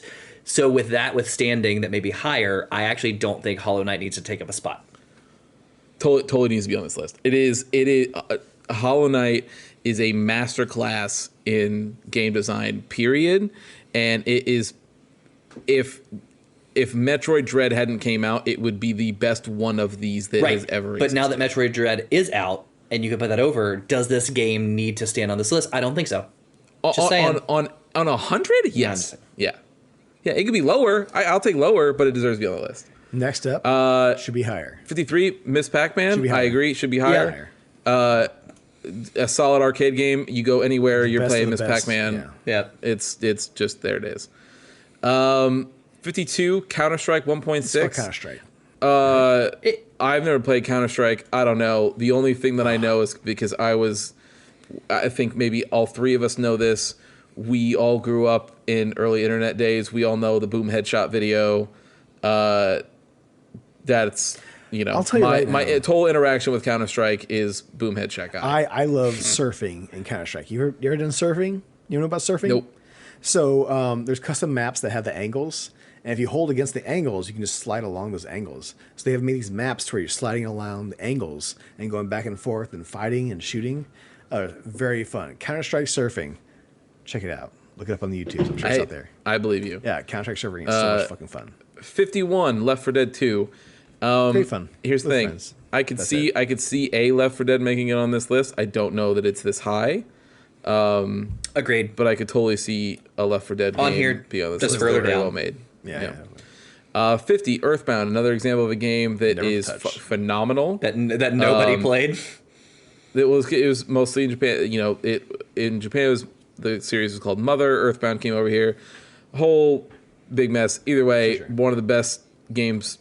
Period. It definitely deserves. And with that actually rounds out top 50. So if anybody needs to go take a break, now's the time to pause and come back. I'll even give you some music. Do you guys want a break? You guys need a break? No, we can keep going. I'm fine. We're moving through these actually pretty quickly. Yeah, so then 49, Diablo 2. The game should be higher. It's phenomenal. Sure. It is Honestly, literally it is the dungeon crawler. Christian, before you even go too far, let's actually just do this. Diablo 2, StarCraft, World of Warcraft, and Star Wars Knights of the Old Republic all deserve to be on this list. Because of what they've done on this list. And I'm willing to argue with higher too, because they are good, complete games. They are genre defining. They led to larger franchises and more IP. Like, I agree with you. I think the only one that I think is, as far as quality, that where it should be at, World of Warcraft is right about where it should be at. And the reason I say that is because while vanilla, it's definitely the beginning, it's all these things, I don't think that World of Warcraft would have seen the quality, the success, everything without the Burning Crusade. I think that is the like all the way all the way through Lich King is what I think of when Burning I think Crusade of WoW. is like everything that like Burning Crusade is what I believe to be the true. Like if I was going to make somebody play World of Warcraft in the vacuum, I would probably go up to Wrath of the Lich King, but Burning Crusade is like that package of that game. I think so. So that takes us. That's 49 Diablo 2, 48 StarCraft, Right. 47 World of We're Warcraft, not going past this after and that. 46 Knights of the Old Republic. I just want to It say deserves to be higher. That's fine. Obviously, We all agreed it needs to be higher. Okay, first off, I don't feel like KOTOR should be put in this group of these games. I think KOTOR by itself is a thing and should be much higher than any of these games we just talked about. Don't be wrong. We all know I'm a huge StarCraft guy. I do love me some Diablo and Warcraft. I don't know about not those much games. higher. Yeah, I was gonna say I don't know that it needs to be that KOTOR much goes higher. above all these guys. It is above all of these I'm just saying. guys. It's 46. It All the is. others are 47, It 89. should be much No, it's fine. higher. Okay, fair enough. Go I ahead. give you like 10 more places maybe. Sure. 45 Fallout New Vegas. Again, Deserves to I think be this here. is actually totally Yep. fine. Deserves to be on this list. This totally good choice. Speaking of, we can just get multiple. I mean, like bangers of choices out here. 44 is Final Fantasy VI. 43 is Pokemon Yellow. 42 is Metroid Prime. Yeah. All three of those games, yes, absolutely deserve to be on the list. They are phenomenal. Yes. Video games. Here's the thing. 41, Elder Scrolls 5. Skyrim. I disagree with that. No, I don't think it should be on the list. I think that if I do believe that an Elder Scrolls game should be You're on gonna this say list. Morrowind, I don't think aren't it's you? Skyrim.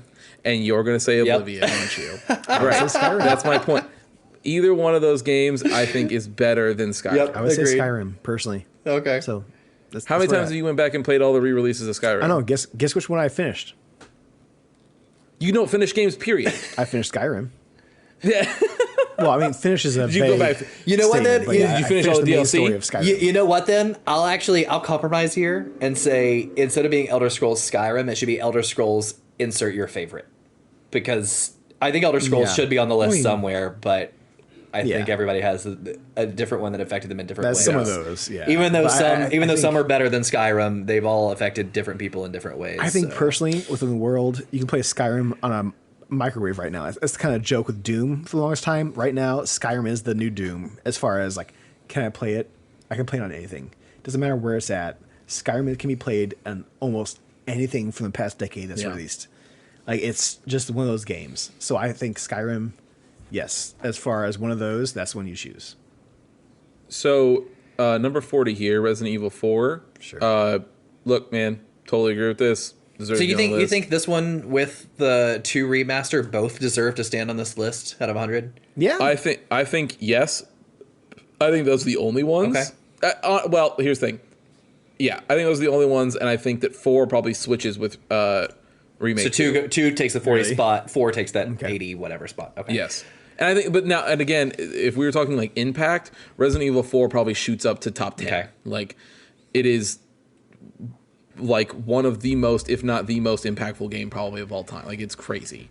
Everybody, but that's not what this everybody is. strap in for 39. Here we come. Yeah, here's Here the we thing. go, This is Christian. one of the egregious things I've ever seen on this list. 39 is Shadow of the Colossus. It deserves to be in the top 10. I think that it'd probably be my number 1, if not, it's close. Shadow of the Colossus, it being at 30, it deserves to be on this list, so that was a good choice. But it is so low that this is, I mean, just egregious. It's there. It's so bad. Like the fact It's that it's high. below number 38, which pretty is high. Last of Us Part 2, get the fuck out of It's here. right next to Last of Us. Last of Us Part 2 isn't Oh, even the best. No, Last of I Us agree. game. Last of Us Part 1 2. would be better than 2. 38. Yes. It needs to be lower, but to be fair, yes, it is right there. It needs to be lower, and the fact that it's above Shadow of the Colossus is just like out of this. Actually, the fact that it's above Red Dead Redemption at number 37 is out of this world. I mean, because it's also out of this world because this you can doesn't take even, Red Dead Redemption yeah, right off doesn't this even list. need to be on this list. Gone. Yeah, I agree. Number 36, Metal Gear Solid. I'll be honest, I think it deserves to be on this list, and I think it's actually probably in the right spot. This is pretty good. Sure. Agreed. I'm right here with Agreed. that. Sid Meier's Civilization 4, a game I have not played. I have heard that the Civ games are So I phenomenal. played Civ. If you're into those games, If you're into them, I just yeah. don't know. They're anything about written well. This is about 60 spots too high. Because it is Got it it. is what it is, right? With a Civilization game, it is what it is. It's some. So you think it's a solid 95 game? Solid 95. Does it kind of like SimCity 2000 deserves to be on this list? Just it didn't do enough in Yeah. terms of history to really be this high. Fair to be lower. So I don't remember who I'm going to piss off with this. Oh, it's take, probably going to but be we'll both of just- us, to be fair, or at least me for sure. So, 34, Legend of Zelda: Ocarina of Time. You can get Ocarina of Time out of here. There's a better 3D Zelda. There is. It's Wind Waker. I wouldn't go that far, but yeah. What are you going to I say, think- Preston? I think Which one are you going to say? Preston's gonna say Majora's Majora's Mask. No. Yeah. Yeah. Ocarina of Time. But not only does look, here's what I'll say. I'll agree with Preston on that too, as long as it gets Ocarina of Time out of No. here. As far It's so as the overrated. 64 games No. are concerned, I think Majora's is better than Ocarina. But that's just me personally. Yeah, I'm not gonna it's sit you here it's you and about 10% of the Zelda population. 90% will agree that Ocarina of Time is better, and not only is Ocarina of Time Lame. better, it deserves to be much higher on this Boo this list. man. No, Don't care about the Boo this population. man. Oh, All I much know is higher on about this much list. my You are life. out of your mind. no, dude, it is again when you look at genre defining, when you look at like games that influenced people throughout their gaming history. It's not even the best Zelda game. Almost every gamer would point to this game right here as something that they played as a kid, something that got them into gaming. And, Absolutely. yeah, sure. I And almost every gamer would point to Fortnite being a game they play, but that doesn't mean it's good. No, I disagree with that completely. I don't take anybody under the age of 23 right now, their opinion on gaming into account because they haven't lived enough. But anybody over that is going to recommend Ocarina of Time as one of the top All I'm going to eight. say No, is that higher. Ocarina of Time happened on 64. It did. Majora's Mask was essentially a DLC expansion. Like, hey, what can you do more with this engine? What can you do with it? I thought it was a better idea and a more fun time than I had with Ocarina. That's all I'm going to say about that. I think Ocarina was a milestone. Exactly. As far as Zelda being a 3D thing. That's not what we're talking about, though. That is not what we're talking about. I'm just saying out loud with my own voice. But I think Majora's Mask is what I had fun with. But that's my personal opinion, and that's my personal nostalgia coming into that as well. It's just the Ocarina of Time isn't even the best Zelda game by a lot. Yeah, I mean, some people would disagree with you, but Yes. either way. Like this one right here. So anyway. You would take Link to the Past under Ocarina of Time. When it comes to, for You're me out of personally, your fucking replayability, mind. if you talked about being on a deserted island all by Yeah. myself, I'm playing Yeah, Ocarina you're of out of your Time mind. over and over Absolutely and out of over your and mind. over. Absolutely out of 100%. your mind. Number Get 33, it off. Minecraft. off. I think that it's a solid part in this list, isn't that it's better than Ocarina of Time. Oh, you're lying. You are let's not- lying. Let's stop. Let's This is stop. the second time you've just been hurtful to be hurtful tonight. I think that Minecraft. My argument is that I believe that Minecraft actually does deserve to be on this list. Yeah, for sure. But it is not. I have at had so 33. many nights just having fun, figuring out what this game is. I didn't even know about the Elder World. This game was so much mindless fun and just hanging out, listening to podcasts, and just chilling out. Minecraft is a very, if you want to, like a meditative game to where you could have that experience of just chilling out, building your own home base, and making mines and making your own little skybox, which is what I did, and your own little cliffside home. Minecraft is a very, very fun, imaginative game. And not to mention what so many people have done with it past that. It's mind-boggling, like what I've seen here and there. Minecraft is such a fantastic and fun game. It's a good sandbox. Yeah. To me, Minecraft is the Legos of video games. Yeah, look, if you want to build shit out of blocks, go build shit out of Legos like a real 90s kid and get this game out. That's what I'm saying. There. But if you want to do it in a video game, whatever. If you want to do it in a video game, you do it with Minecraft. That's like saying that we should KOTOR deserves to be off the list because if you really just want to go play a Star Wars D&D game, just go do it with pen and paper. You go play D&D. Hey, you said it. No, but that's why you're wrong. 32 is Halo Combat Evolved. Great game, not my great game, top one. And deserves to be on this list. And I'd probably put it higher. I would actually go the opposite, say lower, and Halo 2 higher. Yeah, 2 or 3 higher. Personally, see, here's the thing: is that the problem is that Halo 2 has had the benefit of time, but let's not forget that when that game ended, everybody looked at their screens and said, "I cannot believe that I am ending in the middle of what is when we, especially now with time, we found out absolutely was supposed to keep going and was not supposed to end there, but they had to end it there because of shipping and time." You're just like, what? That's it? I have to wait however many years to find out what the fuck is going to happen here? No. Yeah. But now that you have things like the Master Chief Collection where you can just play right into the next one, that problem is gone. But that's why Halo is better, because it's self-contained. Anyway. I also don't think this is not the Halo game that I would have put on here, but that's exactly. That's me personally. I think this next one definitely deserves to be on the list. Yep. I just don't know where. It could fall anywhere within. I think it deserves to be lower. Yeah. I prefer 2. I think that now again, if we're talking about like impactful stuff, Half-Life for everybody, we just 31 Half-Life. 31 is Half-Life. I think that once again, it's a game that you can sit there and say it deserves to be on. If we're talking about impactful games, it's definitely up there. But just from the game itself, I think that it's a fine game. Could totally be on this list. Just needs to be way lower. Sure. Number 30, Final Fantasy 14. So clearly, Christian has this game at number 1. So I don't have this game at number 1. It is in the top 10. It honestly is in the top 10. It's a crime. Definitely deserves to be higher. Yeah, it's a crime at 30. Number 29, Doom. Another game you can play on your microwave. Yeah. It's got to be on this list somewhere. I just don't know where. Lower. Yeah, You're not wrong. I agree. Yep. Number 28 is Tetris. We're getting good ones. Keep going. Yep. Yeah. I think that one's totally fine. I think that if I was going to choose a Tetris game, it would definitely be Tetris Effect, though. I'm just going to say that. But that's fine. Tetris can be on here. It works. Yeah, Tetris is Tetris. Yeah. 27, Metal Gear Solid 3 Snake Eater. This is a game that I believe absolutely is a slam dunk, deserves to be on this list.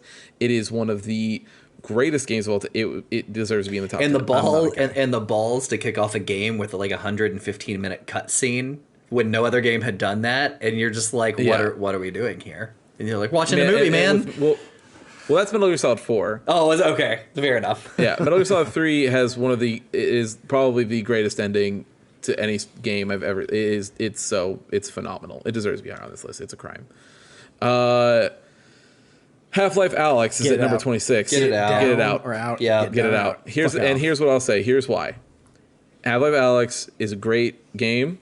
The problem is that it is only remarkable because of the hardware that it's attached to. If you removed the VR aspect from that game and it just became a regular first-person shooter Half-Life game, it's another Half-Life. You get it off right off this list. It does not. Yeah, nothing fun. 25. This one might be hurtful for people here. Number 25 is the God of War reboot. Deserves to be Kick it on off there. this list. It can go. Deserves to be right on there. No. On 100? Deserves to be on 100? Lower, though.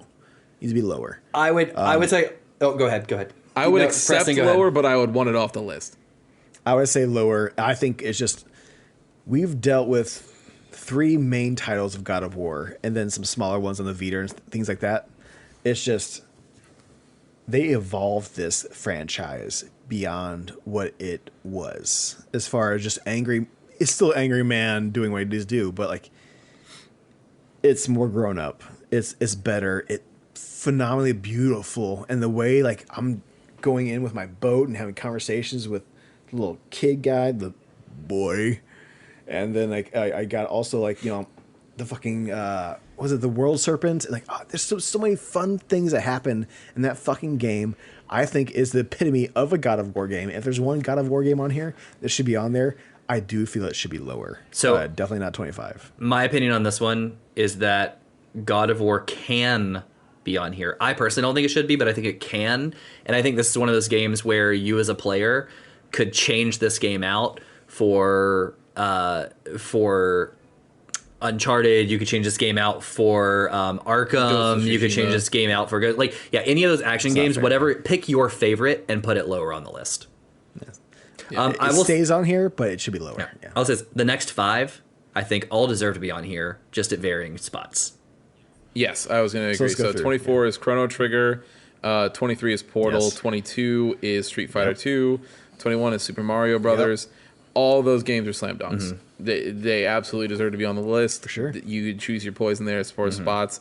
I personally wouldn't put Super Mario Brothers up that high. Same. I'm not a huge Mario person, though. I wouldn't put any Mario game that super high. But I... They need to be here. These are all absolutely slam dunks. Sure. Absolute slam dunks. Here's the thing. Number 20, Undertale. Look, this is going to be really hard for people to hear because I know that there are some, like, the Undertale fans are absolutely, like, rabid.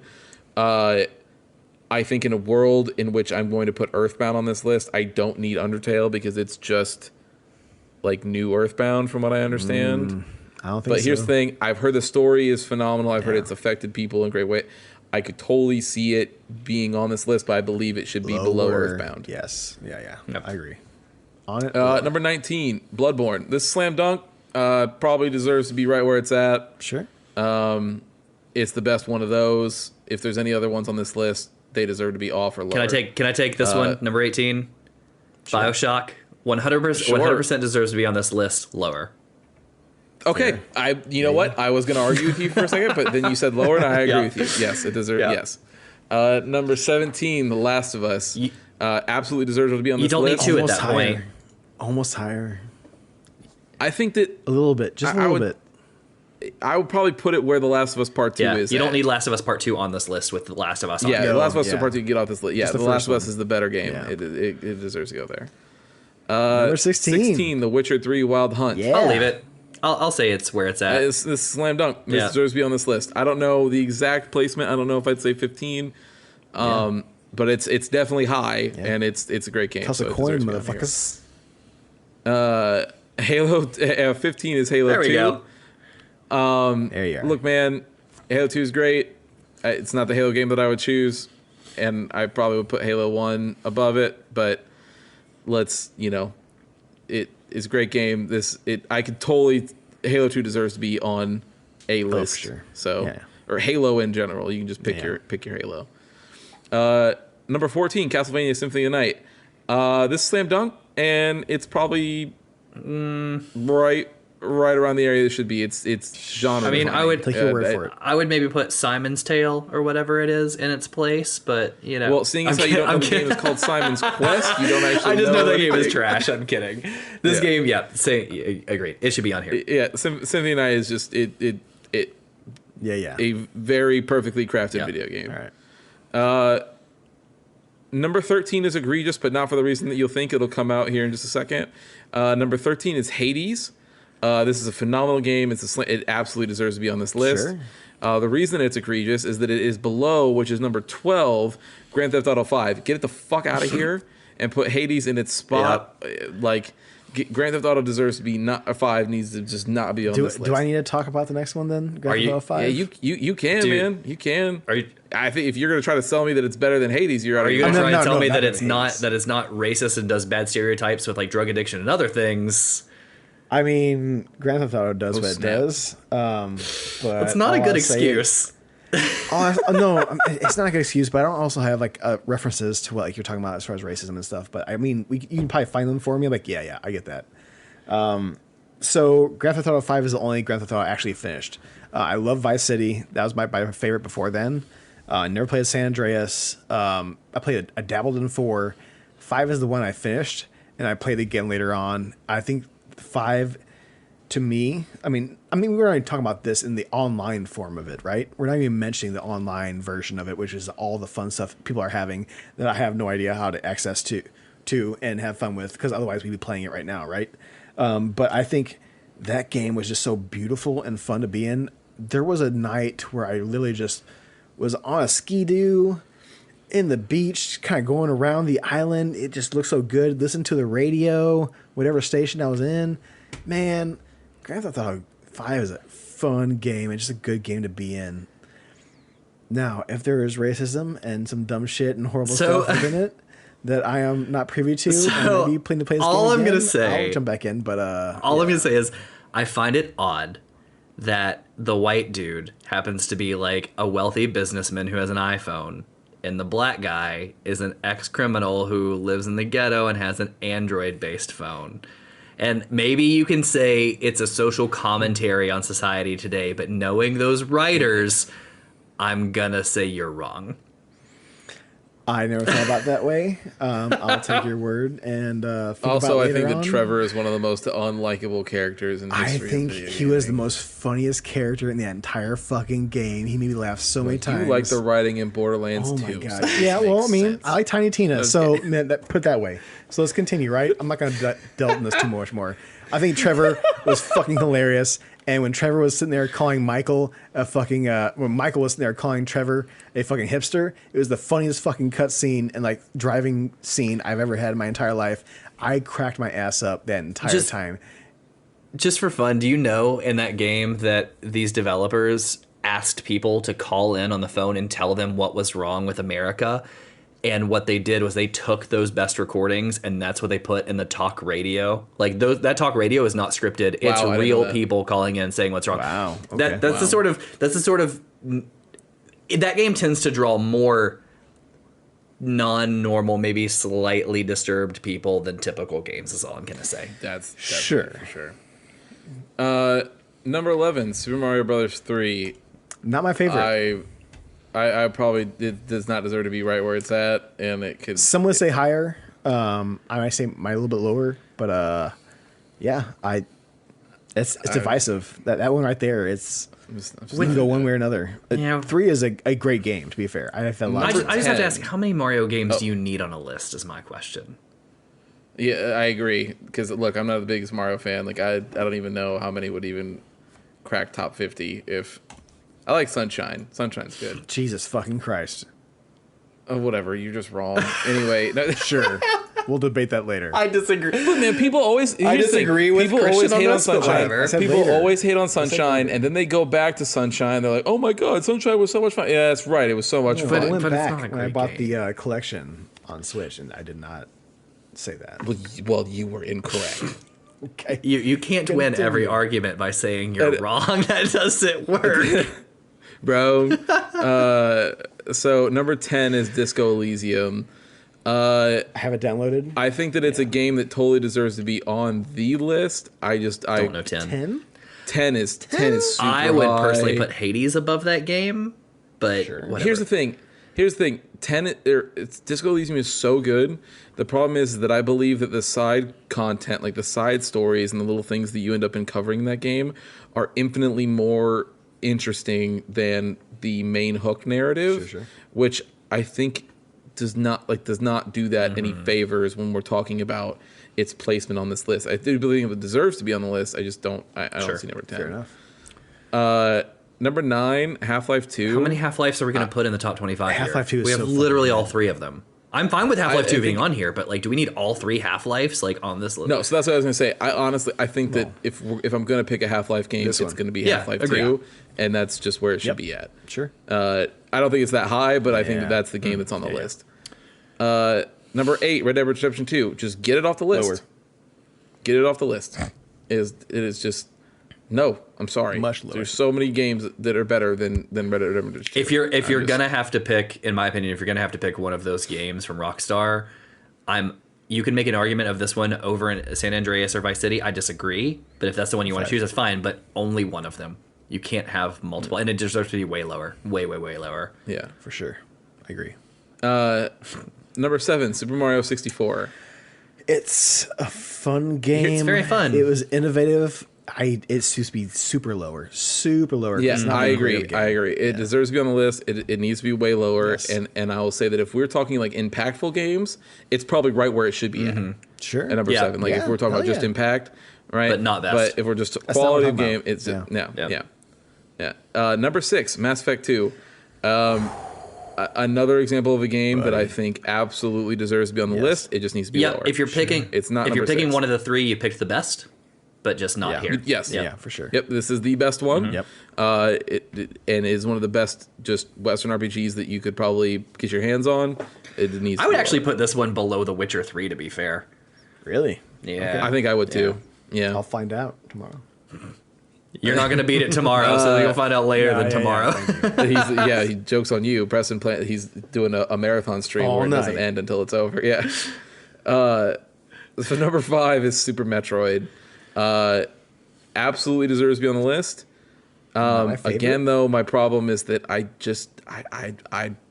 if I'm picking a Metroid game, I'm picking Dread. I would do Fusion above Metroid, Super Metroid. Yeah, same. And you're not even in. You are also not incorrect. Fusion is phenomenal. I do Fusion over Super Metroid, but very phenomenal. And also, the remake of it, I'm sure, is much better than the one I played back in the day.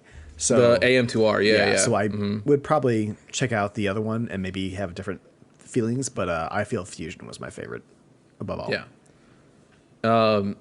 Number 4, Legend of Zelda: A Link to the Past. Okay, yeah. I think this game absolutely deserves to be on the list. Oh, it should be lower, and it 1,000. should be the only Zelda game on this list, probably. 100? I don't believe that, but yeah, I get you. You're right. I'm being too harsh. I am. But it's definitely lower. We can't, like, Zelda has so many great games. I mean, honestly, I even liked Oracle of Seasons and Oracle of Ages and all that other stuff. But at the same time, like, just like Mario's problem, how many do you need on this list? Like, Well, Which we're one is going your to top find one? out Yeah. very shortly. Which one is your top one? Yeah. Number 3, Portal 2. Best I game. think, honestly, Fucking phenomenal. Fantastic. it is very, very good. It totally deserves to be on this list. I don't think it'd be here. It'd be lower for me. Lower. But I think we're all in agreement. Yep. Both Portal games, they're phenomenal. Sure. They're very, very good games. Yeah. Can I start off with number 2? You can definitely do number 2. Super Mario World is one of the best games ever made. Ever. Do not come at me. I don't care to hear it. This game is epitome of what a Mario game could be. It should be lower. I mean, it's number 2. This is the You one only on got the one. this is the one on SNES, correct? Yeah. Yeah, Yes. in my opinion, and this is solely based off nostalgia, maybe my favorite Mario game of all time. Yep. Like the best out of all of them. Yep. If I was going to pick Yep. a Mario game to play, Yep. like from that era, it would definitely be this one. Yep. I still know the maps, the worlds, Sure. the layout. Like, yep. It's the greatest. Yeah. It's the greatest of all time. Yeah. But I put it lower. Champion? I'll take the last one if you want. Go for it. Have fun. It's probably the most egregious Number on the one, list. The Legend of Zelda: Breath of the Wild. I am gonna go ahead and say doesn't even deserve to be on this list. Boo this list. I wouldn't even put it number 1. I wouldn't put it top No. 100. I just It wouldn't. it is no different. This is horrible choice. It is A Nintendo horrible and choice. the Zelda. It's their version of any typical open world RPG. You could change this out graphically and story wise with Assassin's Creed. You could change it out with a number of games, and it is literally no different. The bosses are good but not compelling. The everything in between is just do it to waste your time. All of the temples are things to do to waste your time and make the game seem longer than it is. Now, I'll give credit to the community for doing fun things with what the world builds, like being able to shoot yourself across the map or kill somebody from a million miles away. But because the community makes a game different than intended, or like can do fun things, doesn't mean the game itself is complete and the best made game. They've made an extremely fun sandbox in that world. Like I'm not, that's not. And again, I played it. I loved it. It's a fun game. I like Breath of the Wild. It's fun. I think the game's good. It's just it is not the number one game of all time. And not the best Zelda. I would not put it on this list. Hell no. No, I could. I didn't hear Majora's Mask. I could see it somewhere in the list. 90s for me, maybe somewhere in the 90s, maybe. But it would be the lowest Zelda game on the list, and it would not be. Not number one of all time. So no, that is. I mean, it's just it's crazy. There's so much like problems of that game that happened when it launched and when it came out. Like no, I'm sorry. So it being number one is crazy. This list, I do not agree. We do not agree with a lot of things on this list. Some of the stuff is good, just needs to move around. But here's what we're gonna do. I think 10 is a lot. So let's give our quick cases for your top 5 games of all time. Here's what I will say. I think I should go first because I'm the only one who doesn't have a number, and I didn't number these, so I'm just gonna run through them. And if you guys have questions on them, okay, you can give me questions. But dude, it would take me forever to try to do a number thing. Like a top 10 of all time is so hard. Sure. So I'm just going to rattle off. Before we do this, I had a surprise for you guys. Oh, we're doing that's our top right. 10s now, right? He does. Oh, yeah. So I asked for some people to do a top 10 for me. Ooh. So, because I thought we were doing top 10s, so I do. Oh, we can do 10. That's fine. If you guys are not doing top 10s, I mean, these guys did. I can give you my 10 games. Happens. I got 10 as well. So our homie Jake has this, and he has a little prelude to it as well. So I'll say that out loud. Hey guys, thanks for letting me be a part of the video games GOAT list. Without being in front of my bookshelf of games, this is the most accurate list I can think of. Can't wait to hear everyone's list. I will start from 10 on him because I think going 10 to 1 is a lot more fun. Okay. 10, Kirby's Dream Course.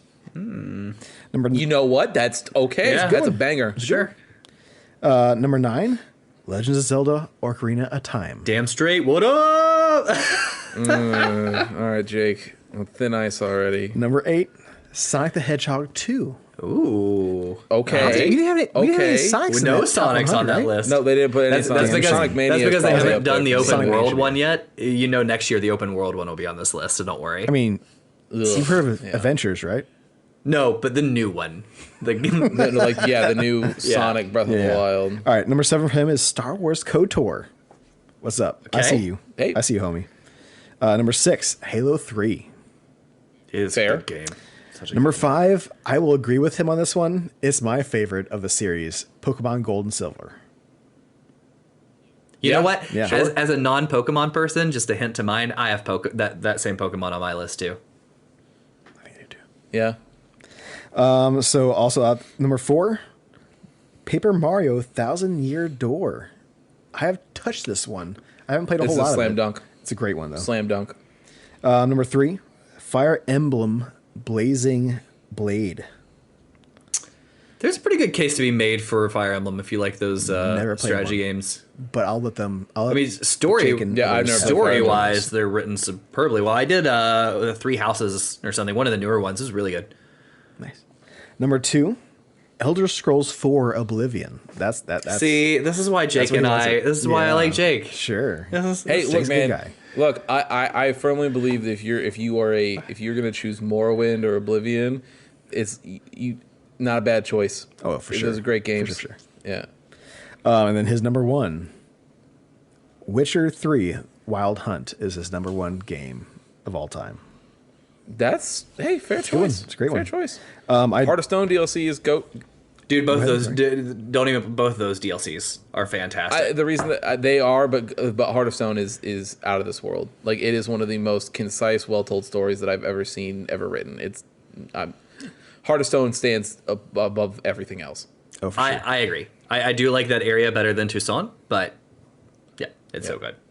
All right. So I have two other people I want to mention and get into this. I'll be very quick as much as I can. You're fine. Adam has chimed in. He's got his top 10 for me. He was a little more vocal about all of his, so I'll kind of keep it brief and kind of go through it. Diablo, 1996 version Diablo. This is number 10 as far as that's concerned. Diablo's good. I'm staring at the PS1 version right now. Oh yeah. First game he ever felt ownership of a character. Couldn't stop playing. That's fair. Bonk is number 9 for him. Never heard of this fucking game, but he loves it. TurboGrafx 16 is their answer to Nintendo's Mario for him. But yeah, that happened. Number 8. We saw how that battle played out. Yeah, we saw how it played out. Died. Number 8, The Elder Scrolls 3 Morrowind. Ooh, hey, okay. That's where he's shout going with out. that one. Yeah. Number 7, Halo Combat Evolved. Yep, it's fair. Yep. One of their first-person shooters. Number 6, The Neverhood. Anybody heard this one? I have not. Nope. All right, I'll give you a little description because he gave it to me. A 90s PC puzzle story game, 100% with stop-motion claymation by the creator of Earthworm Jim, which I was intrigued about. Oh, dude, I like some Earthward Jim. I do too. I love that art. fun. Number 5 is Legacy of Kain. And Oh, you know what? Hey, man, that game's good. and you played a little bit of that? Yeah. Legacy of Kain was... Yeah. I remember him playing that way back in the day. We were hanging out late nights and just watching him play I that. don't know, PlayStation demo disc for the longest time until I went out and got it. Bro, Yeah, you remember those demo discs? What up? Alex, you'll enjoy this. And number 4, Crash Bandicoot. There we go. Yeah. Hey, Dig it. Look, I'm not going to tell Adam how to live his life. Crash 2 is way better than Crash 1. I'm sure there's a lot more crashes that are better. I'm sure the newest one is the best one of all time because they have gameplay and it probably feels a lot better to play like Yeah, and it's not as insanely hard as 1 and 2. Yeah, that's what I assume. Yeah. Number 3 for him, Adam, is Knights of the Old Republic. Again, got a shout out there. Yep.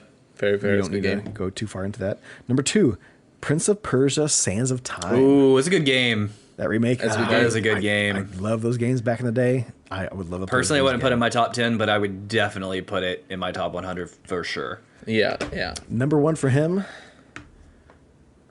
EverQuest. I've never seen someone play a game for so long than this man has played EverQuest. There's also like the new sort of version of EverQuest that I think is out. I mean, we've been waiting for it here and there. There's EverQuest 2 that happened for a while. EverQuest Next was supposed to happen. No. Yeah, I think they. Yeah, That has been canceled. I thought they did I thought fans did they brought the original one back online. Like you can go and still play the servers for it and stuff. I mean, most MMOs have that. I say they're still up, but I thought the one that was like crowdsourced was shut down, but I could be wrong because I don't keep Was up it? on maybe I EverQuest told news. you wrong. And I'll be very quick with this next one because Stephanie, had a very quick one for me. She's dealing with some COVID shit, and she's like, I have very clouded, but I'll give you my top 5. So I'll give Stephanie's top 5, which was Red Dead 2 was her number 5. The original Metroid. She's gonna hate our list. The I know, top I 100 know. we just went through. Yeah, I'll be very quick. Metroid was her number 4.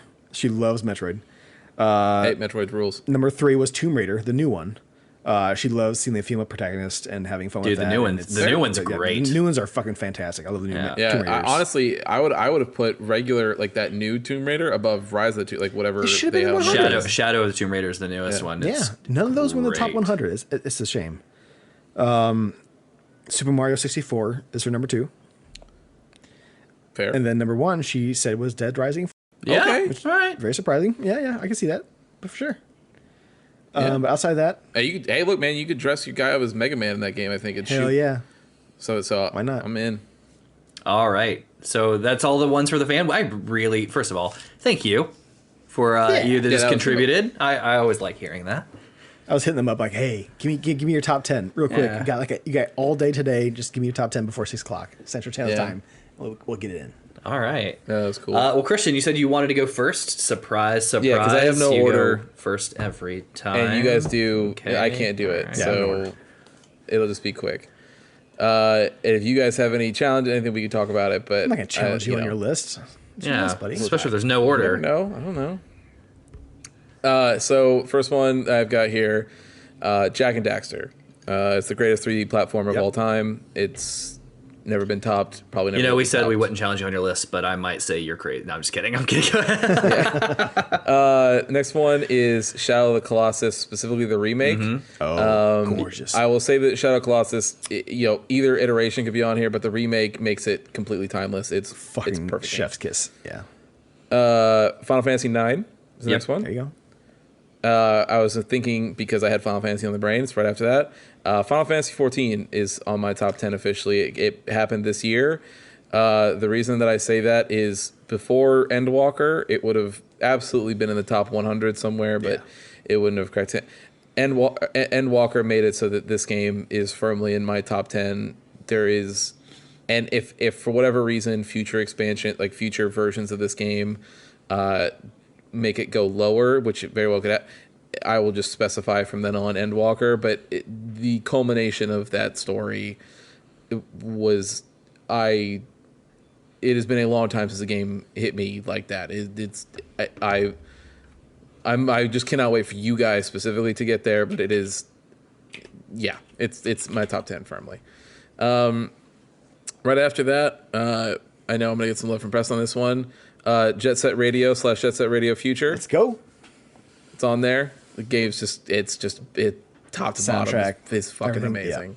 Yeah. Top. Shout out to Hideki Nakanuma, who does the soundtrack. He's amazing. Devil May Cry 3 is next on this list. Okay. It's a surprise to nobody. Yeah. I'm surprised you chose that one out of all of them. Yeah. I also currently, I like playing 5 more, but I'm thinking, my top 10 of all time. Okay. Like if I'm going to go back to somewhere, it's going to be with Dante and Virgil, and that. Yeah. Fair enough. Yeah. Next one is Diablo 2, because it just was. It is that genre. I think it's the pinnacle of that kind of game, with a nice little honorable mention to Champions of Norath, which is the Diablo clone that was set in the RuneScape universe. This is a deep dive. EverQuest universe. Yeah, I apologize. Yeah. It's so good. One of the best co-op experiences I've probably ever had. Right. Next one, Metal Gear Solid 3. Look, man, Metal Gear Solid is phenomenal series. 3 is the best one. The story that happens towards the end, that you have to deal with Big Boss and the boss, like that storyline, and what that game has you do at the end, and the soundtrack and everything is just so good. It's one of those endings that just sticks with you. I'll never forget it for as long as it's so good. Next one, Pokemon Gold and Silver. Hell yeah.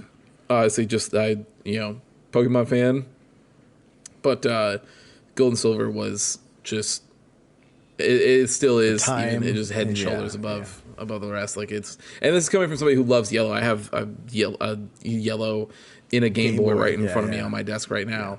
And gold and silver is where it's at. Final one, number 10, Halo Reach. I think Halo Reach is probably the best Halo game. It's at least my favorite. It is what I would consider. It's definitely what I think is one of the top, if the best narrative in the series. So many good moments, so perfect. The game's phenomenal. It's so good. And it's one of those situations, much like a Star Wars, whatever that, I'm blanking on the name now, but the one that takes place in between the older movies, or Rogue One. Is that what it is? Rogue One? You got it. Thank you. Yeah. Where it's an example of I know how this story is going to end, so let's see how we get there. And it just does it in the most masterfully impressive way. It's phenomenal. And that's my list, man. That's my top 10. Okay. Yeah, I will say that just as everybody, just full honesty, the thing that 14 knocked off my list was Persona 5 Royale. Oh, damn. Okay. So that should tell you where I rate Final Fantasy Fair 14 enough. All in my right. life. Okay. Preston. Let's hear your All right, list. you want me? Yeah. All right. So I'll go from 10. These are loosely, but they are somewhat in order. So know that the higher up it gets, the better I feel. Number 10, Pokemon Gold. This was my childhood Pokemon game. I played Blue, Yellow, and then I Gold was my main one. That's the last one I actually played and bought. And then outside of that, I kind of dropped off outside of later on in my life. Pokemon Gold, it gives you the new island and gives you the old island, and there's that is a phenomenal game. If you want to get into Pokemon and you're wondering where you start off at, I would say definitely start off with Pokemon Gold as far as going through the series, or Silver. Number 9, Flower. Okay. Yeah. I was trying to decide which Flower or Journey I wanted to go with. I think I ended up choosing Flower because of how many times I play it, how many times I go through it, what it makes me feel. To be fair, Journey is a fantastic game, but I feel Flower does more for me as far as the meditation or the positive feelings I get out of that game, and that's why I play Journey or Flower. It's just to kind of reinvigorate me if I'm feeling down or if I'm needing that kind of like boost every year. Flower and Journey both do that for me, but I say Flower is the one I go with. Not to mention, hey, guess what? The 6-axis controller movements. It's a lot of fun, you guys. I have a lot of fun with that. It's a lot of dumb. It's not too. We know from the last time we argued about it.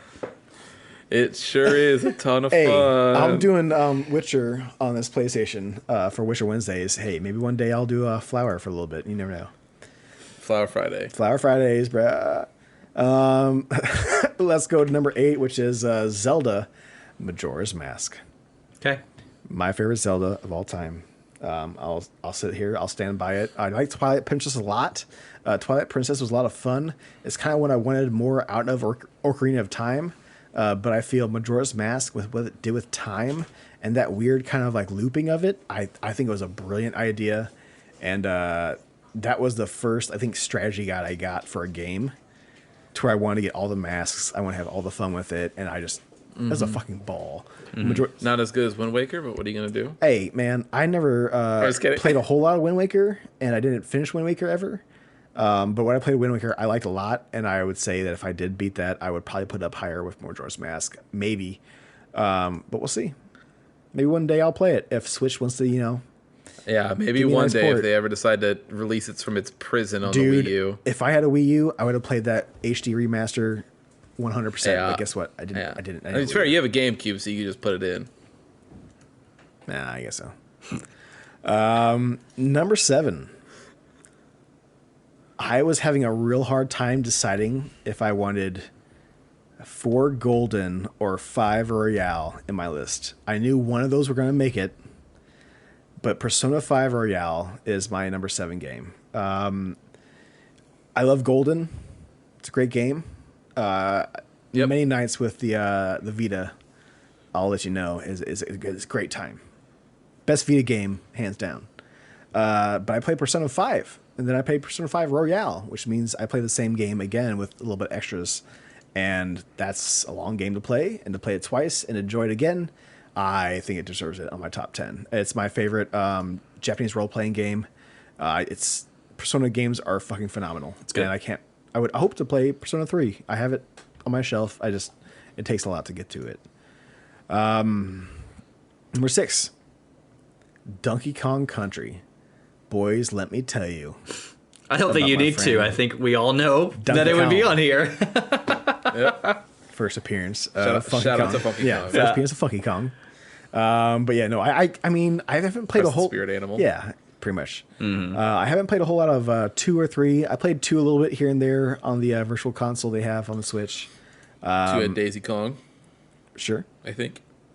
Yeah, I think it is. Yeah. And Diddy Kong. No, Dizzy and Daisy, and then I think 3 had The baby, the one. weird Yeah, baby. weird baby one. Yeah. And we won't talk about 64, even though I love that. But that's for another time. Banana cannon. Number 5 is Kirby Superstar. If you guys want a good you go. amalgamation of Kirby games that I've played, it's Kirby Superstar. Get it on the Super Nintendo. And it's a handful of games of Kirby games that you can play through and get through. And the best parts also are the small mini games, like the Samurai Showdown one. There's like a wrestling one, like beat it in as much as you can, as far as like pressing the button as much as you can until the timer runs out. There's so much fun to have with Kirby Superstar, and I know there's another one, Kirby Superstar Deluxe, I think, on the 3DS. I don't have a 3DS, but apparently that gives you a little bit more, and the Japanese version has also more games to it as well. But Kirby Superstar is what I know, and that's, if you're going to choose Kirby, that's my Kirby, and I do love me some Kirby. Number 4, Star Wars KOTOR. Yep. Ladies and gentlemen, the best Star Wars game ever made. Yes. Easy. Hands down. I will not argue this with anyone. The best. There's no other arguments here. KOTOR 2, very good game as well. Rushed, did what it needed to do. I think it's just a Not very, finished. it's a Yes, very large not complete. expansion. Yeah, a very large expansion or a DLC content, I feel. And they could have done more with it, but that's the way it went, right? Yeah. But KOTOR, the best Star Wars game ever. Yep. Number 3, Star Fox 64. Wow, this is not your number 1. Number 3. Okay. It's top 3. It is top 3. Fair enough. High praise. Which now I'm interested to hear 2 and 1 because I thought I was waiting for this to be number 1. Oh, yeah, right. You're waiting for it to be number 1, right? Yeah, I was. Grand Theft Auto 5, number 2. So we said number 4 is Star Wars, right? Number Yeah. 3 was Star Yeah. Fox. I feel like Number 2 is Star Trek. you're getting close, buddy. But I think Bridge I Commander. think Christian knows it more than anyone else. But I would say that I feel bad because last time you put a star in front of it, right? I'll like it. I'll Star probably love it. Ocean. Really? You guys don't know this right now? Number 2? Star in front of it? Really? What is it? StarCraft. Star Is my number 2 game of all yeah. time. Sure. Fuck both of you. You should know me better than that. Honestly, I totally blamed on StarCraft. Yeah, Yes. I see. I'm like, really? None of you guys know? Okay. Yeah. Alex said Star Ocean. I was like, dude, you're out of your fucking mind. I was like, yeah, no, not. Yeah. But StarCraft, best real-time strategy game I ever played. I played Warcrafts 2 and 3. I've been with Command & Conquer here and there a little bit. I've played those. It's fine. StarCraft is my favorite real-time strategy game, and I love that game. You're gonna get a new one, all thanks to what? Daddy Microsoft. No, well, not just him, Fucking but tease me. what's his name? Why can I not? No. The latest Marvel movie. Why I can't think of his name? I can't think. I don't know his actual name. You went to go see a concert with him, and he was a Star Fox. He wasn't StarCraft. No. Damn it, Preston. Hold on. What are Latest the? Marvel You're talking about movie. the actor for Shang-Chi? Yes, had- thank you. I was trying to look up his name, the actor for Shang-Chi. He just tweeted and said, hey, Oh, really? it'd be nice to have a new StarCraft game. And one of the devs from Microsoft and Activision Blizzard just Simu? tweeted him back with a smiley face. Yeah. No shit. Yeah. I That's told you, awesome. Preston. I told you they were going to Yep. bring it back. I told you. I mean, they're 3 tentpole fucking games, and now they have a 4th one with Overwatch. But okay, yeah, they're gonna make StarCraft sooner or later. but Blizzard basically killed it. But Microsoft's totally going to make it. Yeah. back. they're gonna bring it also, back. it's a great pastime in South Korea. So it's they're gonna make more of them. It's what happened. It's a national treasure, if you will. Number 1, with a bullet, with a fucking bullet. Okay. Super Mario World is, to me, the best video game of all time. I will say it's number 1. I will say it's number 1 of all time, to me personally. But I will say I play that game more than any other game, over and over You and play over. like once a year. I play it once a year, and I've been playing that once a year for longer than most of these games. So I don't disagree. it's- I'm actually just surprised that was over Star Fox or StarCraft for you. yeah, no, Super Mario World. Nice. It's to me one of the best games of all time for sure. Yeah. Okay. That's my top 10. I like it. I dig it. Yeah. My top 10 will go kind of quick because honestly, a lot of things have been said by everybody on here. So I did have a couple of honorable mentions. I had Shadow of the Colossus as an honorable mention. I had Devil May Cry as an honorable mention. Sure. And I had Monster Hunter World as an honorable mention. That's a fair honorable mention. Yeah. So here we go. Number 10 for me, Pokemon Gold. It's the only Pokemon I've ever played, actually. Let's get that. So there you go. In number 9, we have Super Mario World. Number 8, Should be higher. Yeah. we have BioShock. You're gonna say BioShock deserves to be on the list and not Shadow of the Colossus. Okay, all right, that's fine. I'm okay with that list. Number 7, right? Number 7 would be Persona 5 Royale. Yep, there we go. Next up on the list, we have I put a slash here because I think you could insert it with any of these. For me personally, would be Halo 3, but if you wanted to do 2 or C, whatever fits for you there. The Halo series. Next up, what are we at? 5, I think. Next up would be Elder Scrolls Oblivion. All right. That's what you I'm choose. so surprised that you never went, and after I spent you that Oblivion speedrun, I'm surprised that you didn't show me you downloading it on your Xbox. I have so Try to much do on it. my backlog right now. I can't. Especially on your Xbox. I can't. I know I can't. So next up would be Legend of Zelda: Ocarina of Time. Oh, all right. Right, is that? Right after that would be Final Fantasy X. Of course. Right. We Of saw it course. I coming. mean, yeah, Mile away. it's 10. After that would be Final Fantasy 14. Because Oh, shit. if Right. you're talking games, like great games that if I had to play these games for the rest of my life, it is the most complete with the most to do, and it's engaging, and you could play stuff over and over, and it's great. The story is phenomenal. Yeah. Number 1 for me, we've heard this said once tonight, would be Breath of the Wild. Breath of the Wild. Yeah, no. Yeah. Would be Podcast ends, it just goes like a record scratch and a car crash, and then would actually be Witcher 3: The Wild Hunt. shit. Because when you talk, not only are the DLCs amazing, it's a game with consequence where you actually have to make moral decisions and weigh those decisions on how you feel. It's a game that has some of the best Another game- side quests I've ever played in any game as far as fleshed out characters and consequences, but it also has the fantasy lore side of things. Christian, what were you going to say there? Another game one? another game that you would not have played without me. Oh, really? 100% recommendation from Christian. Oh, damn.